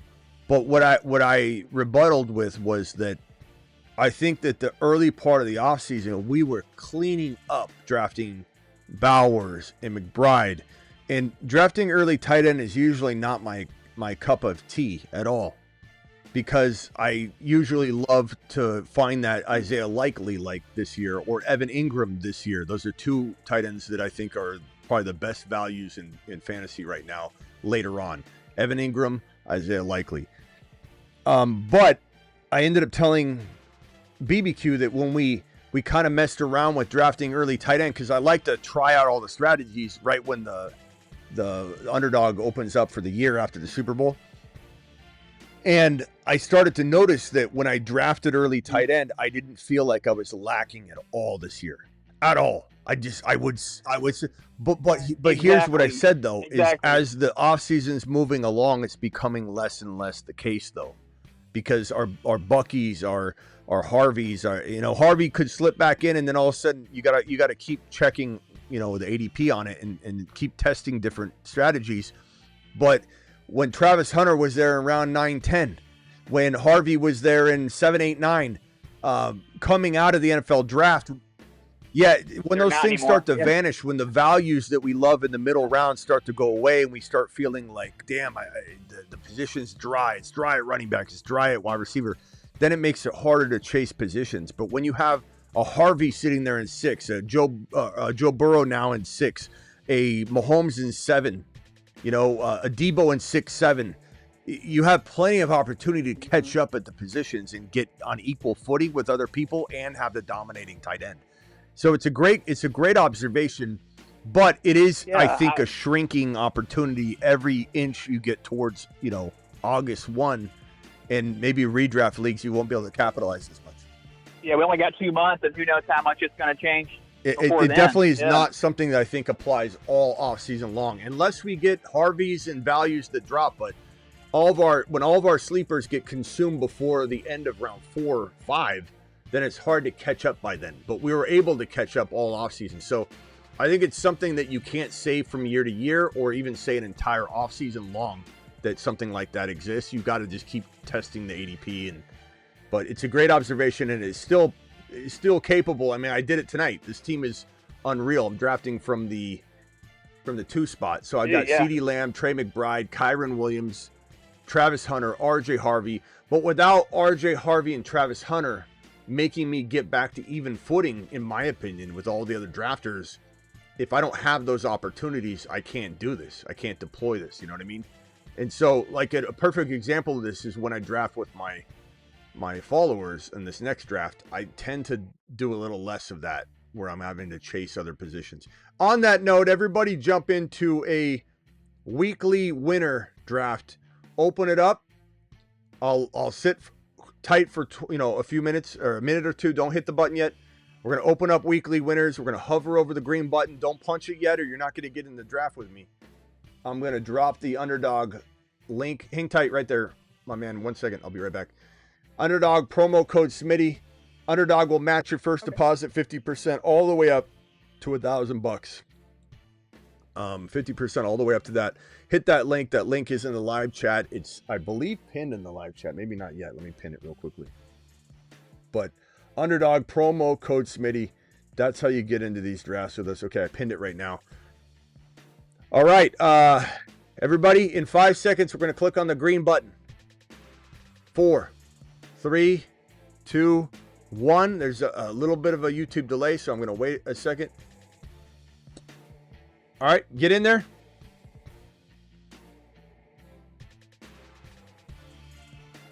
Get in there. They're filling quick. We had 5 spots. 4, 3, 2, 1. We're full. If you didn't get into my draft, don't worry. You can get into another one. It's going to be just as fun. And I'm in the 2 spot. I like that. I hate being in the 11 or 10 when we draft together. All right, any other questions, bro? Then I'm going to go to the other callers. Yeah, just one other. I have to know, like, why do you think this, I'm not going to call it hatred, because, I mean, we all love the guy, but, dude, what is up with this Joe Burrow falling every single year? I mean, I'm glad he does, don't get me wrong, but, dude, you were just in a 12-team mock, maybe it was a real draft, I don't know. But, dude, Joe Burrow in the 6th, okay, yeah, dude, Joe Burrow in the 6th round of a 12-team draft, the dude him and Saquon carried me to a championship last year. And, yeah, I know he's burned some people in the past probably. I think it's a couple of years he was injury-prone. But to me, he should be the 3rd QB behind Allen and Jackson. But he's like, what, 7th, like 80, like the 7th or 8th quarterback? Like, why do you think that is?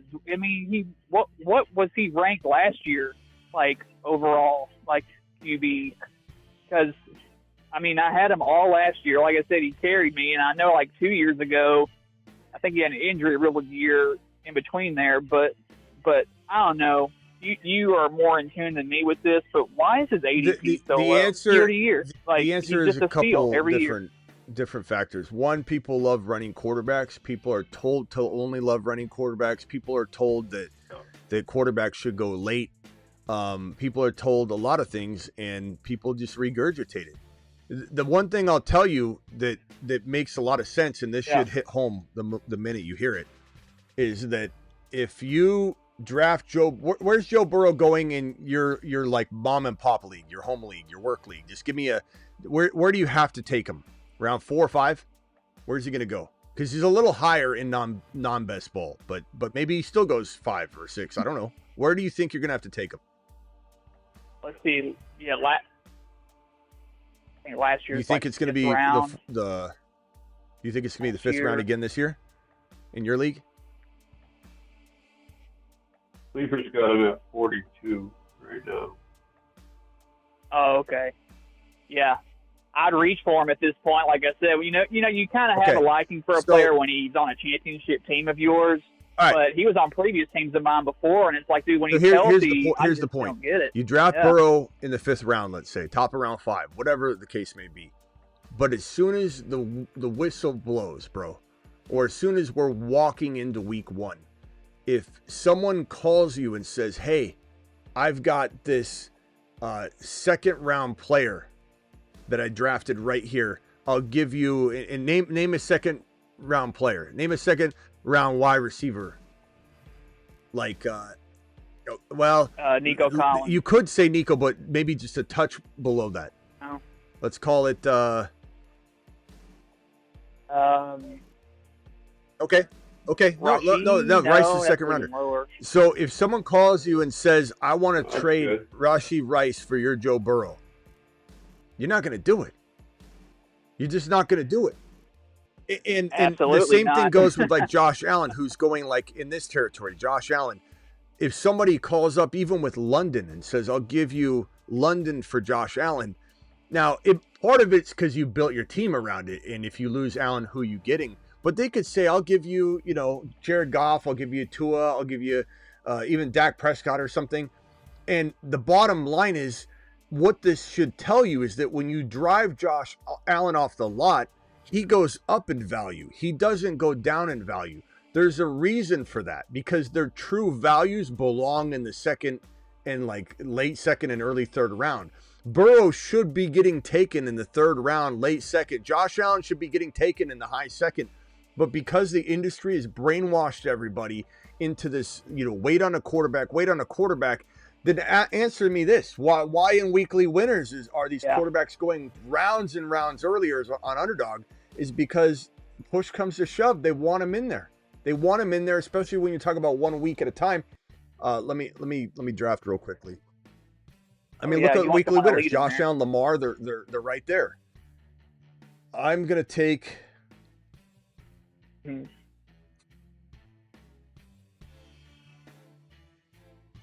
go Rashee Rice.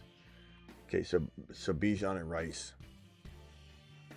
I don't mean that because I don't like Rashee Rice there. I was hoping I'd get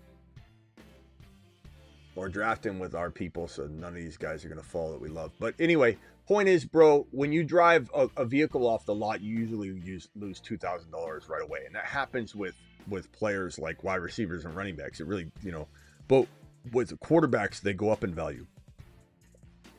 Hiron again. Right. But yeah, man, I'm going to get off here. I'm about to get off work, but I just had a couple of questions. All right, man, appreciate you. Yeah, man, I'll let you do your thing. Appreciate you. All right, guys, don't forget that this video is dropping at 7:30 in the morning. Avoid Camara. Back to, okay, we got a 306 caller real quickly, then back over to Travis. 306, you're live. What's up? What's going on, Smitty? How you doing? What can I do? Not too much. It's Steve-O. I used to call in the last couple of years. Used to call in quite a bit. Found you from the quad box there with Raj and whatnot. But welcome back, bro. Yeah, man. Yeah. Just wanted to get your thoughts. Just want to get your thoughts on like for like a redraft league, like ESPN or Sleeper or whatever. How do you feel about like going later tight end and taking like Kincaid and Tyler Warren as like a combo? I don't mind it. I don't necessarily know what to make of Kincaid, to be honest with you, right now. I wish I could believe in him more, but I don't think any of us should be banking on him. But as your 2nd tight end in a best ball, I don't mind that. I think there's some hope for him to have a not best ball. Yeah, not yeah, bad. I don't mind that. Like, what do you think about going Kincaid and Warren? I'm fine with that. I'm fine with that. I don't think there's anything wrong with Kincaid as your 2nd tight end. I think Tyler Warren's your starter until Kincaid, unseats him, but I don't mind that. I don't think that's bad at all. I think Tyler Warren, Evan Ingram, and Isaiah Likely are kind of my 3 favorite my 3 favorite tight ends that you draft well outside of the top 5, 6 that could be top 5 tight ends. So I like Tyler Warren as one of those. He's the only thing I like in Indianapolis, bro. The only thing. I'm not touching JT, not touching Josh Downs. Josh Downs is getting all this hype right now because a few people have talked him up, and everybody just starts, regurgitating and throwing it up over and over and over. Josh Downs, you hear about Josh Downs? Everybody, like Josh Downs is Danny Dimes and AR5 throwing him the ball. He's a good player, but I mean, there's not a lot to love right now, in my opinion, in that. But it is what it is, bro. No, I'm with you, man. Like, honestly, I'm not saying he's going to be quite as good, but I kind of see Tyler Warren similar to Bowers from last year. Like, again, they're going to be down in game. They're going to have to throw the ball. And again, typically with, not as strong quarterbacks, they're going to throw it to the big tight end that, is going to catch the ball. So yeah, I think he could have a sneaky. Yeah, bro. In college, he was just Tyler like Warren. manufactured touches, constant design plays for him. Like, this guy is going to be in the same situation. They're just going to design plays for him. Like, hey, let's get the damn ball to our best wide receiver, which is going to be Tyler Warren, essentially. Josh Downs feels a lot like, what's the best comp for him? I don't know. It just feels like everyone's getting way too hyped over him. I like him, but he's in a crappy situation, bro. His offense isn't going to be anywhere near the goal line. Live near the red zone unless they're, that's why Tyler Warren's got he's capped a little bit. Right. Hold on a second, bro. You're good. All right. I went Travis Hunter here. So I got, and I'm, a lot of people say I take a lot of the same players, but I mean, I'm getting different variants of it. Bijan, Rashee Rice with Kyren and Travis Hunter. It's a totally different team. And I'm banking a lot on Travis Hunter and Kyren, but those are the kind of things that you're either going to have a big year or you're not. Like, I'm okay with that. I'm okay with swinging hardcore on some of the show guys, and you miss. It is what it is. I'm going to go with Patrick Mahomes here. So I got Mahomes and Rashee Rice, and this is weekly winners. So quarterbacks go a little early. That's why you see Lamar and Josh Allen in round 2. You see Jaden Daniels and Hurts at the 2-3 turn. Oh, no, I'm sorry, at the 3-4 turn. And Mahomes going at 50 right there. So Mahomes, Rashee Rice, Bijan, Kyren, and Travis Hunter. All right, bro, anything else? Yeah. Yeah, just one more thing. How do you see the NFC West shaking out this year? How do you see the NFC West? Well, let me pull up my.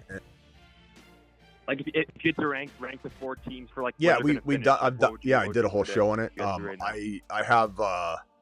Yeah, it's fine. Did you? I have the Rams winning the NFC West. I think the Cardinals are going to look pretty damn good. I think they'll be they kind of already thought of by a lot of teams as dogs. Like, they figure out ways to just stay in games. And Benson's gonna, I think, be a lot better this year. Kyler and Marv are gonna connect in ways they didn't last year. The play calling is gonna open up for MHJ. His route tree was very, very limited last year. McBride's gonna catch touchdowns. I just think they're gonna be a really good football team. So the Cardinals will be a threat. But I think the Rams, as long as Stafford stays healthy, they're just such a well put together team. Top 5 to 10 offensive line, and one of the heaviest lines in the league. They're just a great offense. Kyren is not inefficient. People that say that don't know what they're talking about. And Devontae Adams is there to make sure that that's known this year, to spread defenses out. Devontae Adams and Puka healthy, and they got a nice young rookie tight end in Ferguson in case Higbee can't stay healthy. They're backed up hardcore at every position. This is going to be except for quarterback. If they lose, they got Jimmy Garoppolo, which is so funny because how are you going to bring Jimmy Garoppolo in when Devontae Adams absolutely almost quit football and he said, "Get him out of here. He's going to get me killed out on the field." And then they bring in Jimmy Garoppolo. So if the Rams have to resort to Jimmy, it's over. But that's really with any team. If the Cardinals lose Kyler, it's done. If the Seahawks lose Darnold, they might get better because they got Jalen Milroe. So, but the Niners I have at 9-8. I think they could easily win 10 games. They got a very easy schedule, but people that cite schedules, as if they're, not going to change or we're not going to feel differently about defenses. And you look at teams that fold from one year to the next. It's kind of a little wild to be taking a victory lap if you're a Niner fan based on the easy schedule you were apparently handed. We'll see what happens. But that's how I see the West going down, but it could definitely change. I'm rooting for the Cardinals. I'm in Arizona, so I definitely hope the Cardinals win the division, but I'm a realist. I know it's a little bit of a long shot, but I think the Rams look fantastic, bro. Yeah, right on. No, I don't mind your list there. Like, yeah, I kind of see the Rams, Cardinals, and Niners as the top three. I don't think Sam Darnold's going to be that guy in Seattle, so no, I don't mind your list at all. But no, that's all I got, bro. I appreciate you. Good luck in your draft, and I hope all right, bro. Thank you with you and your family, bro. All right. You know what? I'm going to do something crazy here. Something crazy. I can't help myself. Why am I always bowling QBing? I can't stop. I'm addicted to it. But this is a late bowlie. This is Mahomes Bo Nix. I like that. And I'll tell you in a minute why I did that. I think that was a good move. I have a feeling the one slot's mad at me. Yeah. Are they same bye week? No, they're different. 12 and 10. Is it? Yeah. Now, the reason I did that is because the one spot already had McBride. And if I took Kelsey to cuff to Mahomes, I almost guarantee you he would have taken Bo Nix. And he has RJ Harvey. So I went ahead and went Kelsey second because I didn't think he'd stack Kelsey and McBride. That'd kind of be a waste for him. But I've got Bijan, Rashee Rice, Kyron Williams, Travis Hunter, Pat Mahomes, Bo Nix, Travis Kelsey. Pretty good looking weekly squad. I love weeklies because you don't need to do anything other than fill your lineup out. If you wanted to, you could draft 8 quarterbacks after that. You could literally just fill your lineup up and then draft nothing but QBs if you want. And if one of your wide receivers gets hurt, you're done. And you're accepting of that. It's weekly winners. But maybe some weird approach like that, someone might crack the system by doing something weird or wild by having 8 quarterbacks and they're literally dominating quarterback scoring every week no matter what. And that gives them a shot every week at big money. Maybe they never win the grand prize, but they win a bunch of 10th place or, whatever. I'm not saying that's my strategy. I'm just merely saying that what I love about weeklies so much is that I'm not worried about depth. I'll get a couple wide receiver backups, couple running back backups, one tight end backup. I don't mind stacking all RBs and getting 7 or 8 running backs or going 7 or 8 wide receivers, just depending on how you're building it. So that's what I love about this strategy. And if I get, let's say I get Marvin Mims or I get Pat Bryant or I get Jalen Royals or something, I could literally just kind of bank on that and then stack RBs and backup tight ends or whatever. You can do whatever you want. There's no rhyme or reason to weekly winners because it's going to come down to, do your starters ball out or do they not? I don't think many people will be winning weekly winners off of their bench, other than having the next Bucky, the next Puka, the next Kyron that jump into the lineup and stay there as a stud.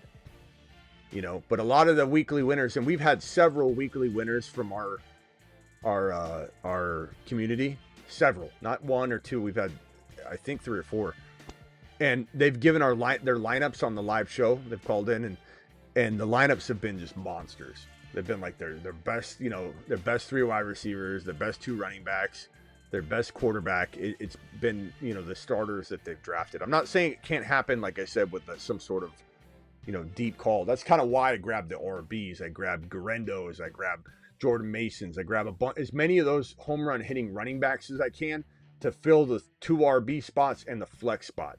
And then everything else, I'm just kind of banking on the studs that I drafted. But yeah, weeklies is fun because, as Aaron said, there's so much hope because every week is a new week. There's no accumulation of points at all on weekly winners. All right, let me make these 2 selections and then I'll go to the phone line again. I think there's somebody else on hold that I put on hold. I'm sorry about the wait.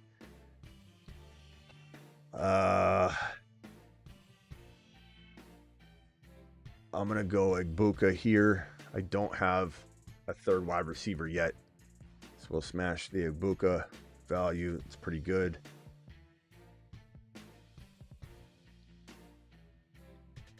Charbonnet, Drake May. So now I need to grab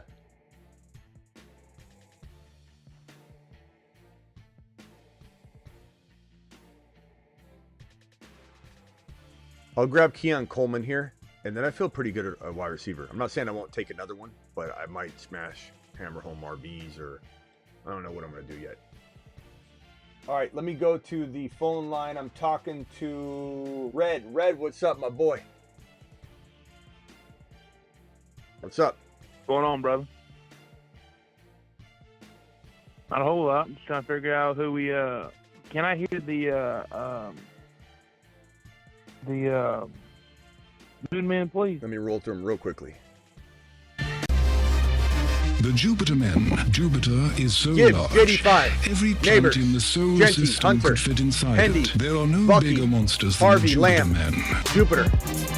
The Saturn Men. Saturn Men. One small step for man, BCJ. one giant leap for Saturn. Mahomes, Bo Nix, JSN, Kyron, Brees Hall. He's on a shuttle to Mars. Mars, Laporta, Mars Hampton, Man. Egbuka, Rice, Wilson. The Moon Men. Moon Men. Dropping loads in outer space. Jaden Blue, Fields, Cam Ward, Thornton Jr., Brashard Smith, Isaiah Likely. They get a little more risky as you go down the planets, and then the moon's not even a planet, so those guys are out of their minds, but they're crazy. Why are we thinking Isaiah Likely? Because every year that you tell me about Lamar passing the ball to somebody. Well, I mean, Andrews is a year older. He's probably likely, no pun intended, to drop off even more this year. He kind of survived on touchdowns last year. And his head coach said he wants to make him an all-pro this year. And I know that he's had nice things to say about him before. Okay. That's why you're skeptical, I know. But I've always believed in him. So the fact that I'm hearing that, I'm all in, bro. I'm all in. And I know the talent's there. He's kind of a wide receiver. Even if they decide to make him an all-pro, even with Andrews on the field, that could happen. I think Likely's a fantastic bet this year. And he still costs you, like, literally nothing. Okay. Yeah. And Evan Ingram. One more question for you, brother. Evan Ingram might make the list, by the way. Okay, go ahead. Go ahead. Go ahead, bro. I got the one spot this year, and I'm thinking either Chase, Gibbs, or Lamb. What do you think? I mean, it's like I talked about earlier in the show, bro. I mean, people ask, you don't know how many times I get asked this question. There's no answer, Red. There's no answer. I'm never, just so everybody knows, I'm never going to have an answer to that. I can't just say, oh, it's obviously, it depends on so many things, There's how are you going to be able to build in the second and third round? You got to know your league. There's so many variables involved. You could win anyway. Yeah. You could grab Bijan like I did in this draft and regret it because of the way that everything falls. But I grabbed Bijan in this draft when I normally in best ball don't grab Bijan at number 2. I tend to go a little bit more wide receiver happy in round 1. Just because of the way that the Buckies and the Kyrons fall, but I made a very good choice in this draft to not do that. It just depends, and I'm not saying I don't like when people ask the question. I don't mean it that way. I'm just trying to tell you I don't. You're gonna have to know your league, bro. Is it running back heavy? Do people consume running back at a? So no, then, if it's wide receiver heavy, you'll probably have a lot of running backs available in the second round. So maybe it's best to go Gibbs. Yeah, but they normally go by. Go Gibbs or Bijan, and you're hitting a home run. And then, I mean, honestly, I have a feeling you're going to have. I'm sorry, you said wide receiver heavy? Oh, then go. You know, Lamb if he's there. I mean, if Bijan or Gibbs fall and Lamb's gone, and you know you're not feeling comfortable with JJ, I mean, it just kind of depends. Hold on 1 second. Yeah, well, I got the one spot, so I was like, I get the, you know, I'm first at the plate. Then go Chase. I went with CeeDee Lamb last. Well, 3 years. if it's wide receiver heavy, go Chase, and you might get lucky and get Bucky in the second round, or you know, grandma leagues and work leagues. Sometimes like Achane and Bucky fall to the 2-3 turn, and somebody's like, bro, I got Chase, but get this, Bucky and Achane were both there. Only you know, though. You know, if you think that all those guys will be gone. Yeah. The beautiful part, though, about the one pick is if you go Jamar Chase, Kyron's almost guaranteed to be there. But then again, it's like it's a grandma league. It's a work league. Maybe Kyron won't be there. You know, I don't know. It's so hard to know. Like last year. Well, these guys ain't Josh Jacobs and everybody. They're not no match. Like last year in one of my buddy leagues, Kyron went like 8 spots ahead of ADP. You know, not because they were high on him, they didn't realize that he was doubted a lot last year. They just kind of thought this is where he goes, you know. So like, you can never know, but you know best what your league might be vulnerable to, so you have to prepare for that.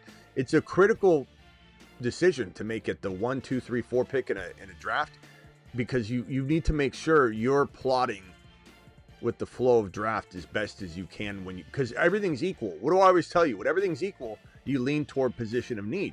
When everything's equal, because you take the best player available. But the truth is that 1, 2, 3, 4, they're all the best player available. You know, you Bijan, Gibbs. Some would say Barkley if you want. JJ, Chase, Lamb. Those are all capable 1 overall players. So you do need to lean position of need, and you don't have any positions of need yet. So you have to make a determination. What will it look like at the 2-3 turn? And if you can make a good guesstimation, like I made a calculated decision in this draft that at the 2-3 turn, I would be better served to have already had an RB on my roster, because our crew goes a little bit more run heavy than the average crew. You know, this is not just some random group of randoms. Yeah. This is a lot of this is our people in here. And I assumed that we wouldn't have, you know, orange lit up like normal. And it's a little bit balanced, you know, but Bucky, Achane, none of those guys are falling. Like, look at Chase Brown win at number 24 overall. So I made a very calculated decision that I was comfortable with Rashee Rice. Very comfortable with Rashee Rice. I like Travis Hunter. I feel great about it.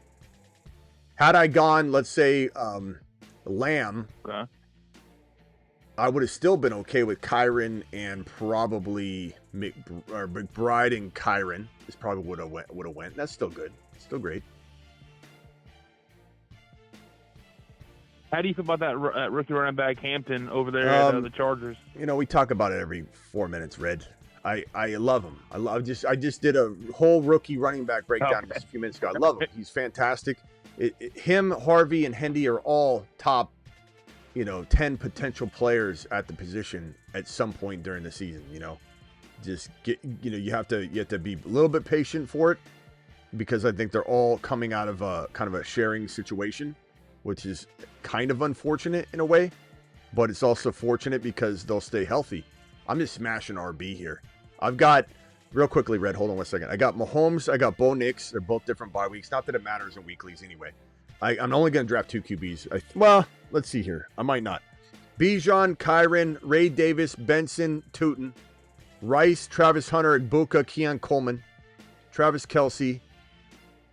On the clock here in 1 second. I am a little bit worried about Kelce staying healthy, so I may go with an RB or a tight end at some point, but I don't know if this is one of those things where I might just grab Noah Gray and then leave it at that. Let's go Cam Ward. I said I might not go a third QB. I think I want to go Cam Ward here.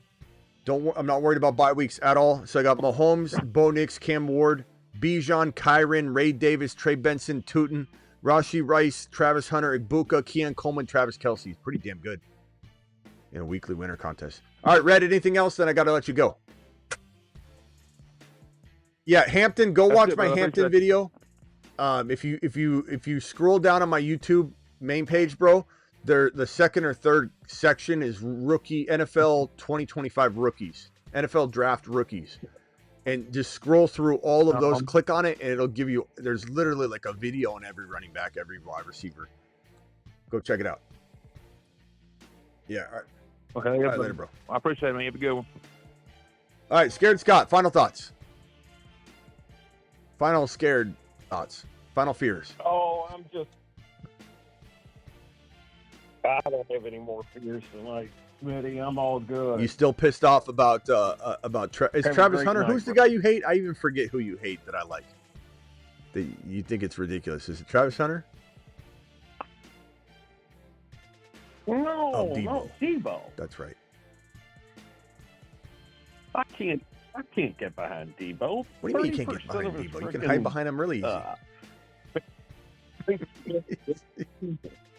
You can hide behind Debo. Two people can hide behind Debo. But it doesn't matter. It doesn't matter, though, because, bro, he's always been this size. He's always been a big boy. And he trucks downfield like a refrigerator. And people can't tackle him, Scott. They can't tackle him. He's been doing this a long time. He's fat. You what? I said he can't catch. Bro, have you seen Debo ever? He's the same exact size he's been. Like, what are people not seeing? I don't understand it. He's the same size he's always been. He's always been a thick dude that scampers down the field. And yes, he can catch. What are you talking about?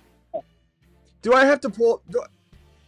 He had over 6 catches one time in 5 years. Let's go over it. In the league. Last year, do you know who was third in the league last year in yards after contact? Debo. Do you know who was number 7 in broken tackles last year on a bad year where they didn't feed him properly? Debo. Do you know who in 2023 was top 10 in yards after catch, yards after contact, broken tackles? Debo. What about the year prior? Debo. What about the year prior? He was number 1 in all 3 categories. Scott, he's had a marvelous career. When people say he's only in 1 good year, or it's just silly. It's ridiculous conversation. Uh-huh. Already have go tons draft of Debo. I'll take Ricky Pearson at the same time. You do that. Debo versus Ricky. Debo versus Ricky. And not that I don't like Ricky, not that Ricky can't win that battle, but like, I mean, the fact that you think Harvey or that Debo can't either, though, is wild. All right, Scott, I got to go. Appreciate you. Later. I don't know what it is, Travis, about Debo that people hate. And I don't think Scott's like a Niner fan, so it's not like Niner rejection taking over. I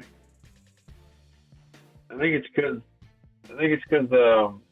last year he burned some people a little bit. Just a couple times he's been injured, and I think the other thing is because his highs are so high when he's going great, he's like basically unstoppable.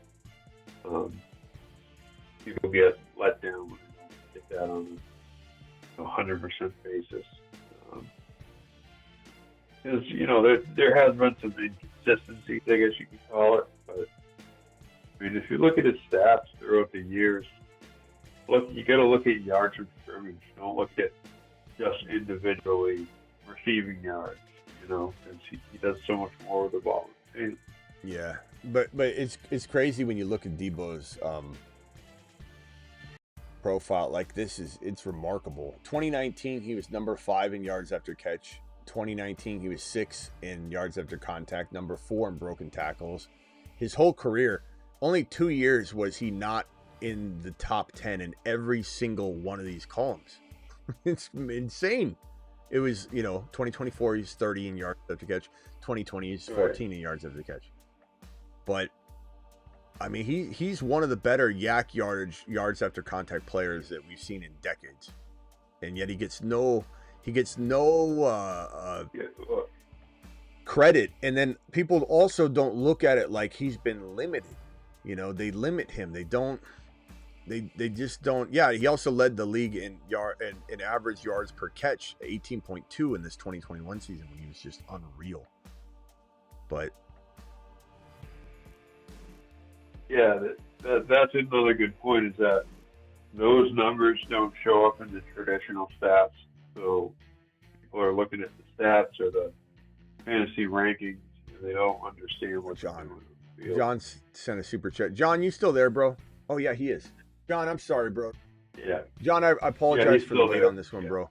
And also, the guy that super chatted at the end of the show yesterday, or actually it was today, the middle of the show. Rico, you still here? I got Rico's super chat here. I answered it at the end of the show, but it's Superflex. You said Bo Nix or Bucky. It's got to be Bo Nix, but I hate answering that. But you're gonna draft Bo Nix ahead of Bucky.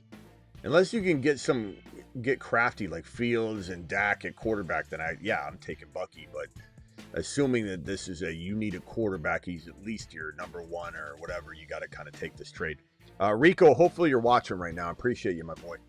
John, Higgins or Golden long term?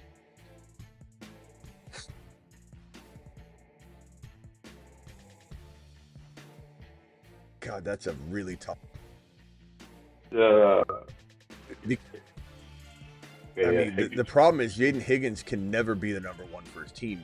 Matthew Golden can, but will he be? I don't know. Honestly, you know, it's weird when people use the Green Bay Packers haven't drafted a wide receiver in round one in, you know, a couple decades. Smitty, you gotta understand they really like this kid, but the only thing that my mind goes to is, okay, you're trusting a team that hasn't done something for 20 years and you expect them to do well with it, and the one player they pick is one of the worst first round wide receiver grades that you could come up with. He never had a 1,000-yard season in college. I mean, I'm not saying he's a bad player, but to expect him to be a number one, I don't know. I liked Isaiah Bond better. And I know he's without a team right now, but I scouted that before the draft. I said that before the draft. So, you know, joke's on me that the kid hasn't found a job. I get it. Everyone's scared to touch, you know, Isaiah Bond because of the legal stuff, but I still think Isaiah Bond was a better player. And as far as like talent, Higgins blows Golden out of the water. Sorry, he does. It's just a matter of will the number one, if he even climbs to the number one in Green Bay. And Jaden Reed went into his coach's office and said, "What in the hell's going on? Why did you draft this kid?" He was very, very upset about the drafting of Golden. Why? It's not just they drafted a player. They made a big spectacle out of it. Like, we do need a number one. Finally, we did it. We went and got a guy. And Reed's going, what in the hell does this mean? You know, I'm the number one. I should be the number one. And damn straight he should be. He's a great player. They misuse him all the time. It's not his fault. Reed's a great player. But I mean, how would you feel if everyone's like, yeah, we need to, like, you're at work, right? And you let's say you're the TPS report specialist. And they're like, we definitely need to go get somebody for the TPS reports. Are we going to finally get a budget for it? We finally got a budget approval for a new TPS reporter. How are you going to feel? How are you going to feel if you're Jaden Reed and they're celebrating this like it's the best thing ever? Finally, we did it. This guy feels like trash. So he went into his coach's office and he said, what in the hell is going on here? And he was told, you're still our number one. And I'm not saying that sticks. They might just trying to they're placating him. I get it. Maybe, maybe not. But this is a quarterback in Jordan Love that has not looked as though he can hyper target somebody. So my answer is going to be this long-winded, John. Give me the talent. I hate choosing a player that is going to struggle to get into the number one role. And his name is Higgins. That is notorious for a second fiddle. But I'm going to take the talent on this one, bro. Maybe something happens to Nico. You know, I don't know. I don't want that. Knock on wood. I don't want that. I'm just saying, like, Higgins, give me the shot on Higgins. Really hard to answer that question, though. I just don't like Golden at all.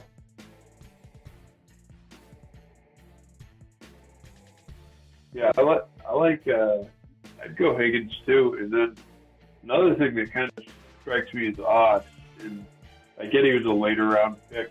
I don't know if he was a fourth or a fifth, but is that so they have Reed, who is a guy that clearly you want to put the ball in his hands and let him, create with the ball in his hands. Well, they just drafted Savion Williams as well, who was a similar type of player where they. He's better than Golden. Yeah, well, right. Like I think he might be, and he's a different type of player, more in the mold of a Reed, where you get that ball in his hands and design plays and stuff. So it's like now they have two guys put into that offense that can do similar things. They're different sizes and might do different things in different parts of the field, but they seem to fall in line together. Yeah, I said this before, well before the draft, that Savion Williams is maybe the next Deebo Samuel if a team knows what he is, how he can play, and what he's capable of, and they trust him. Now, Green Bay's may be the worst team to have Savion Williams is the only problem. They might be the best team for it because he rises up, but at the same time, is this a team that utilized Jaden Reed right? No. So, I don't know. I'm very, very excited for the talent that is Savion Williams, but I definitely worry about whether they know what they have, because they might not.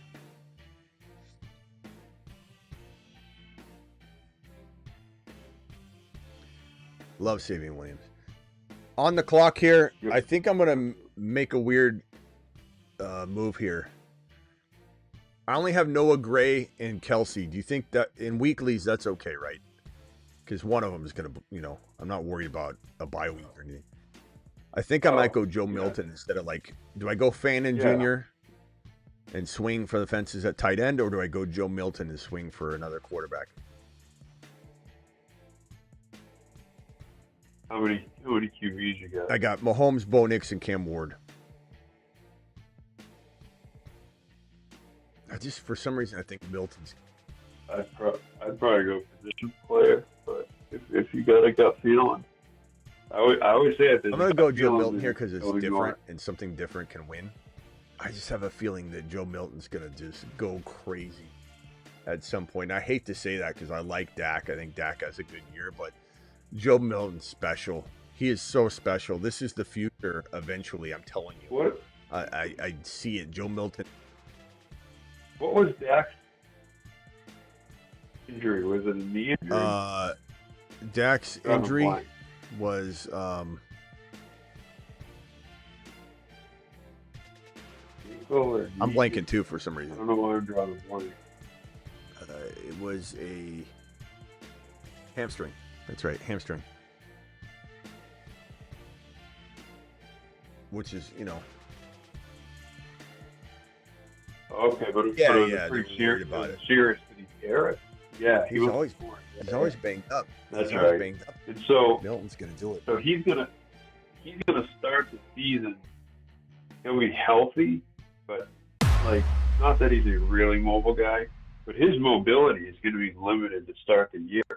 And so, just like you always talk about, there's always room for that re-injury or compensation injury or anything like that. And so, just a little slip up. He doesn't. Bad hit. Milton. Joe Milton, he doesn't fit the profile, Smitty. He doesn't fit the profile. I just think Milton doesn't fit the. You know what I think of your profile? You know what I think of your profile? I think of this here. Let him cook.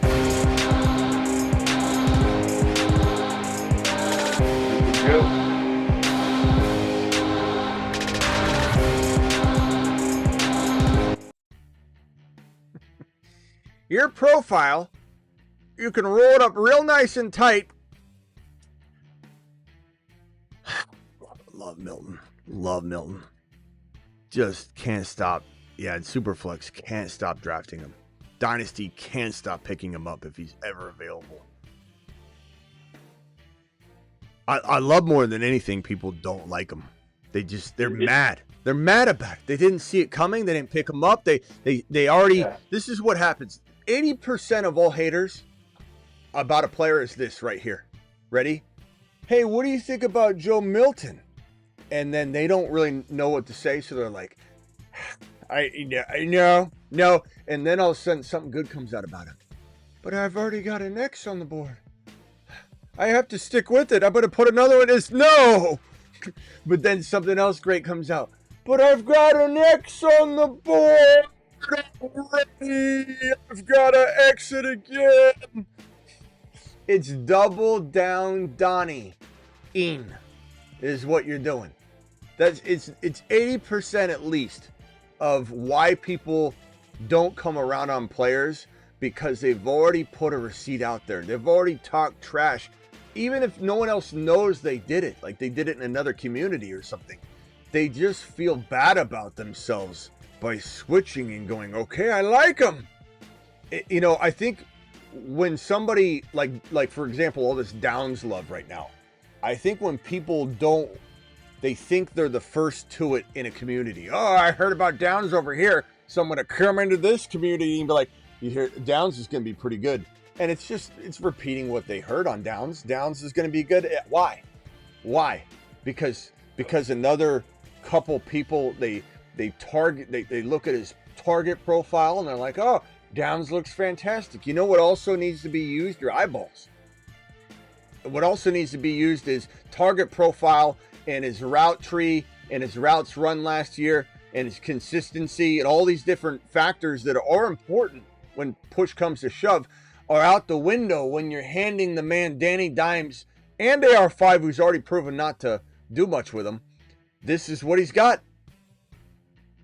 JT, he's so good at the end of the season. Doesn't matter. Why doesn't it matter? Offensive line in shambles. Why doesn't it matter? Danny Dimes is now his quarterback. Ask Saquon Barkley how mediocre he played for years under Danny Dimes.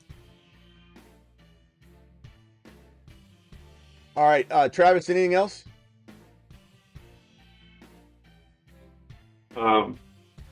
Yeah, real quick. Let me pull it up. Caden from the chat had a pretty good trade question. Here it is. He's got full PPR, Dynasty. He wants to know, does he trade Josh Allen and Jamar Chase, I'm assuming it is, or JD5, Drake London, Nico, and a 2026 mid to late first round. Okay, Josh Allen, Jamar Chase, London, you got to take. Sure yeah, you got to take this JD5 London Nico 26 first rounder side. Easy call. As much as I love Jamar Chase, there is a world where he gets injured again. It's not like he's a guarantee to be healthy all the time. I mean, look, I love Burrow. We love the pancake stack. We definitely love him. The stack above all stacks. We love him. We love him. Time to drop the pancakey mode. We love him, but at the end of the day, it's like, you can't. JD5 and Josh Allen is a wash. You could just take those guys out of this equation and essentially, well, let me hide Josh Allen, and essentially Jamar. Oh wait, so it's a super flex.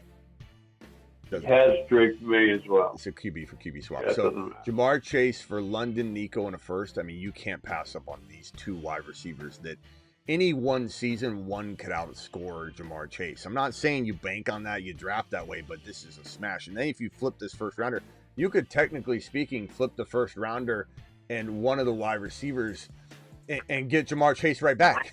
You could go get Lamb using Nico in the 26th first if you wanted. But London's on his way. Tomorrow we'll do a London show, but London's on his way. I've got a London profile somewhere here. London's on his way. He's on his way. This guy's a monster. He's 6'4", he's 215. He's top 5 in red zone targets, top 5 in target rate, top 5 in air yards. if you extrapolate his 3 games with Penix Jr., which is not an easy, decision to make when you're trying to find out what to expect. 221 targets, 125 receptions, 1,900 yards, and 11 TDs. Look, that's just what he was doing, 3 games, stretch it out. But London's a top 5. I mean, he's top 5 in almost every category you look at last year. I mean, how do you not get excited about his 2025 season upcoming? And so now I don't know if this something changed or he just wants to be sure. He said, what if the pick isn't included? Still do it. But don't let him know that. Right. Sure. Yeah, I mean, you got to sell it. Said, I'm giving you the number 1 quarterback in Superflex and the number 1 wide receiver. You almost got to. You could almost message him I might need more. I don't know. I don't know. Maybe I'll do it, but I might need more. I'm gonna look at it. So scare him. Yeah, that is such a high sticker price for those 2 names. I mean, the one thing you could look at is Josh Allen's been in the league a while now, and he's taken abuse and beating to his body. I'm not saying that he's gonna not live long. It's just I just think you get a reset in JD5 on the odometer. You're getting London, who's 24, turning 24 in a couple weeks. So he's 23. London's still 23 years old. He's so young. RJ Harvey's 24. He's younger than RJ Harvey. That's how young he is. He's so young. And you get a reset there. Not that Jamar Chase isn't young still, but Ziggy, how old is Jamar Chase? Jamar Chase is 25 years old and was born on March 1st, 2000. Yeah, so about a year apart, roughly. A year and some change. But, I mean... Even Nico is 26 all year, so he's... I would try and get that first rounder, bro, and then maybe trade... I'm not saying I don't love Nico, but I maybe be tempted to, go get Lamb using Nico in the first, maybe, or something like that. Then all of a sudden you got Lamb, London, and JD5, and people are like, I want to quit. Uncle! All right. Yeah, getting that first. Nice. Rock out. You got a few seconds here. I'm on the way. You always call on the way out the door, but you got a Marsman card, so you get to slip right in. What can I do for you, pal? Can I give Go you ahead. my team so far?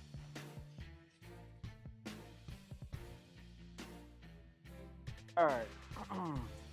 Quarterback, Bo Nix, Penix, Rogers, running back, Robinson, Herbert. Hold. Charbonnet, Ray Davis. You got Bo Nix, Penix Jr., and then Bijan. After right now. Yeah, I got Bo Nix, Penix, and okay, and then Bijan, A-Rod. and then what else? Bijan. Oh, Hubbard. Okay, Chuba. Charbonnet. Ray Okay. Davis. Here, Chuba. Little Bill. Bashard Smith. Wide receiver, Garrett Wilson. Hunter. Samuel. Mbuka. Burden. Pat Bryant. Tight end Bowers and Ertz. Bowers too. Wow. And Rockout's gonna win one of these. Nix, Penix Jr., Bijan, Chuba, Sharbs, Ray Davis, Little Bill, Garrett Wilson, Hunter, Debo, Buka, and Bowers. That's good, bro. I kind of liked your team a lot, and then when you said Bowers, I'm like, that's like counting out one. You're counting out 20s, 10 20s. You're like 1, 2, 3, 4, 5, 6, 7, 8, 9, and then the last bill's 100. It's like, oh, all right, right. All right, anything else, Right. Rock Out? Appreciate you. Any comments on tonight's topic, real quick, or anything else? I don't think there's too much to worry about Harvey. I think he's going to take it over. He's going to get the receiving work. He's a more dynamic player, and he's going to go to the moon, go to the Saturn, go to whatever sphere he wants to go to. RJ. All right. Thanks, Rock Out. Appreciate you. Later. Travis, see you tomorrow. Yeah, everyone hit that like. 73. Come on. We should at least be ending these with over 100 every time. We gotta I mean, 140. 140 you win here. If this live stream gets 100 before I hit the end button, I will give a 20. I'll give a free Patreon membership for a month to anybody, to a random comment. So if we get over 100 thumbs up, we've got 76. All we need is to get to 100. And then comment. I'll pick a random comment, and I'll pick it by the end of tomorrow.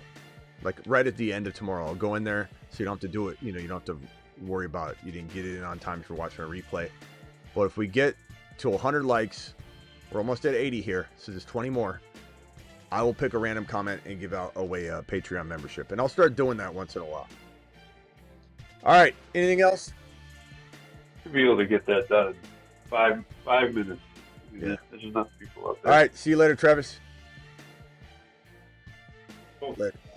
Guys, don't forget this video drops in the morning at 7:30 a.m. A lot of my uploads will now be at 7:30 a.m. Eastern, so you can kind of count on it for your morning coffee and drive to work. And I hope to do like one every day, or every 5 days a week. I'm doing it. They're completely different than the live streams. They're just going to be a video upload. So hit that like button. We're how many away? We're about 17 likes away. And I will give away a Patreon membership in the live chat. And I'll start doing that. I don't know. Where's this damn button?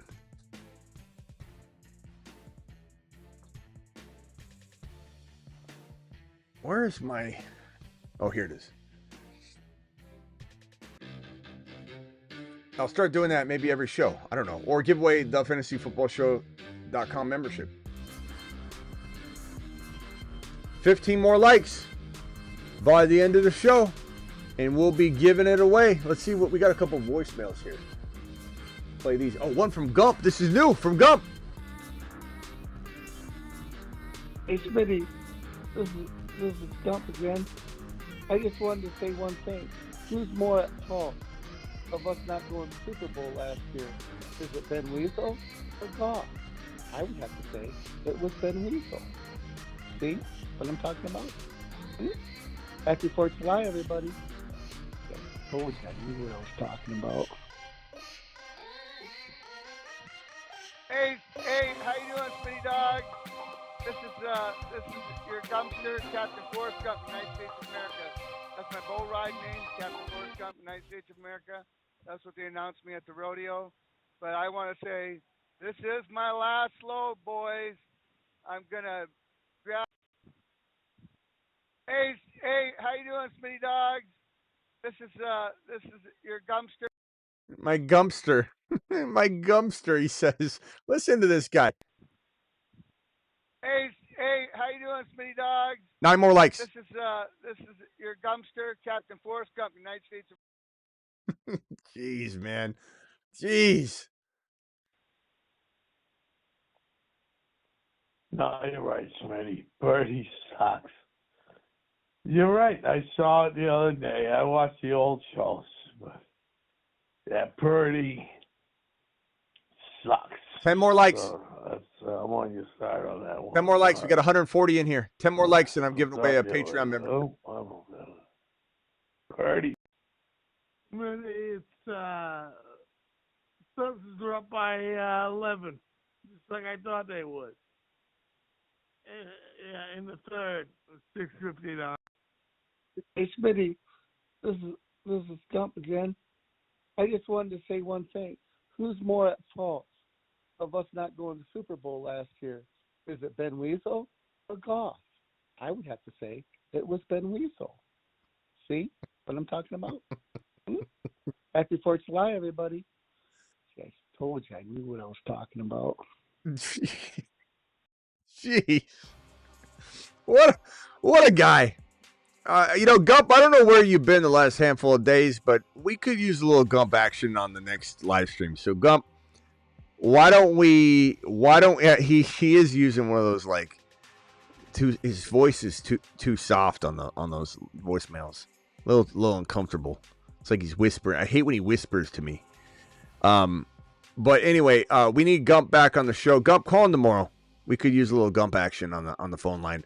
I can't promise that we won't hang up on you, but definitely need some Gump in our lives. What do you say he was to me? Gumpster? What was it right here?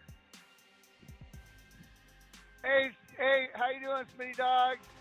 This is your Gumpster. Your Gumpster. All right, see you all later. Appreciate you. Deuce.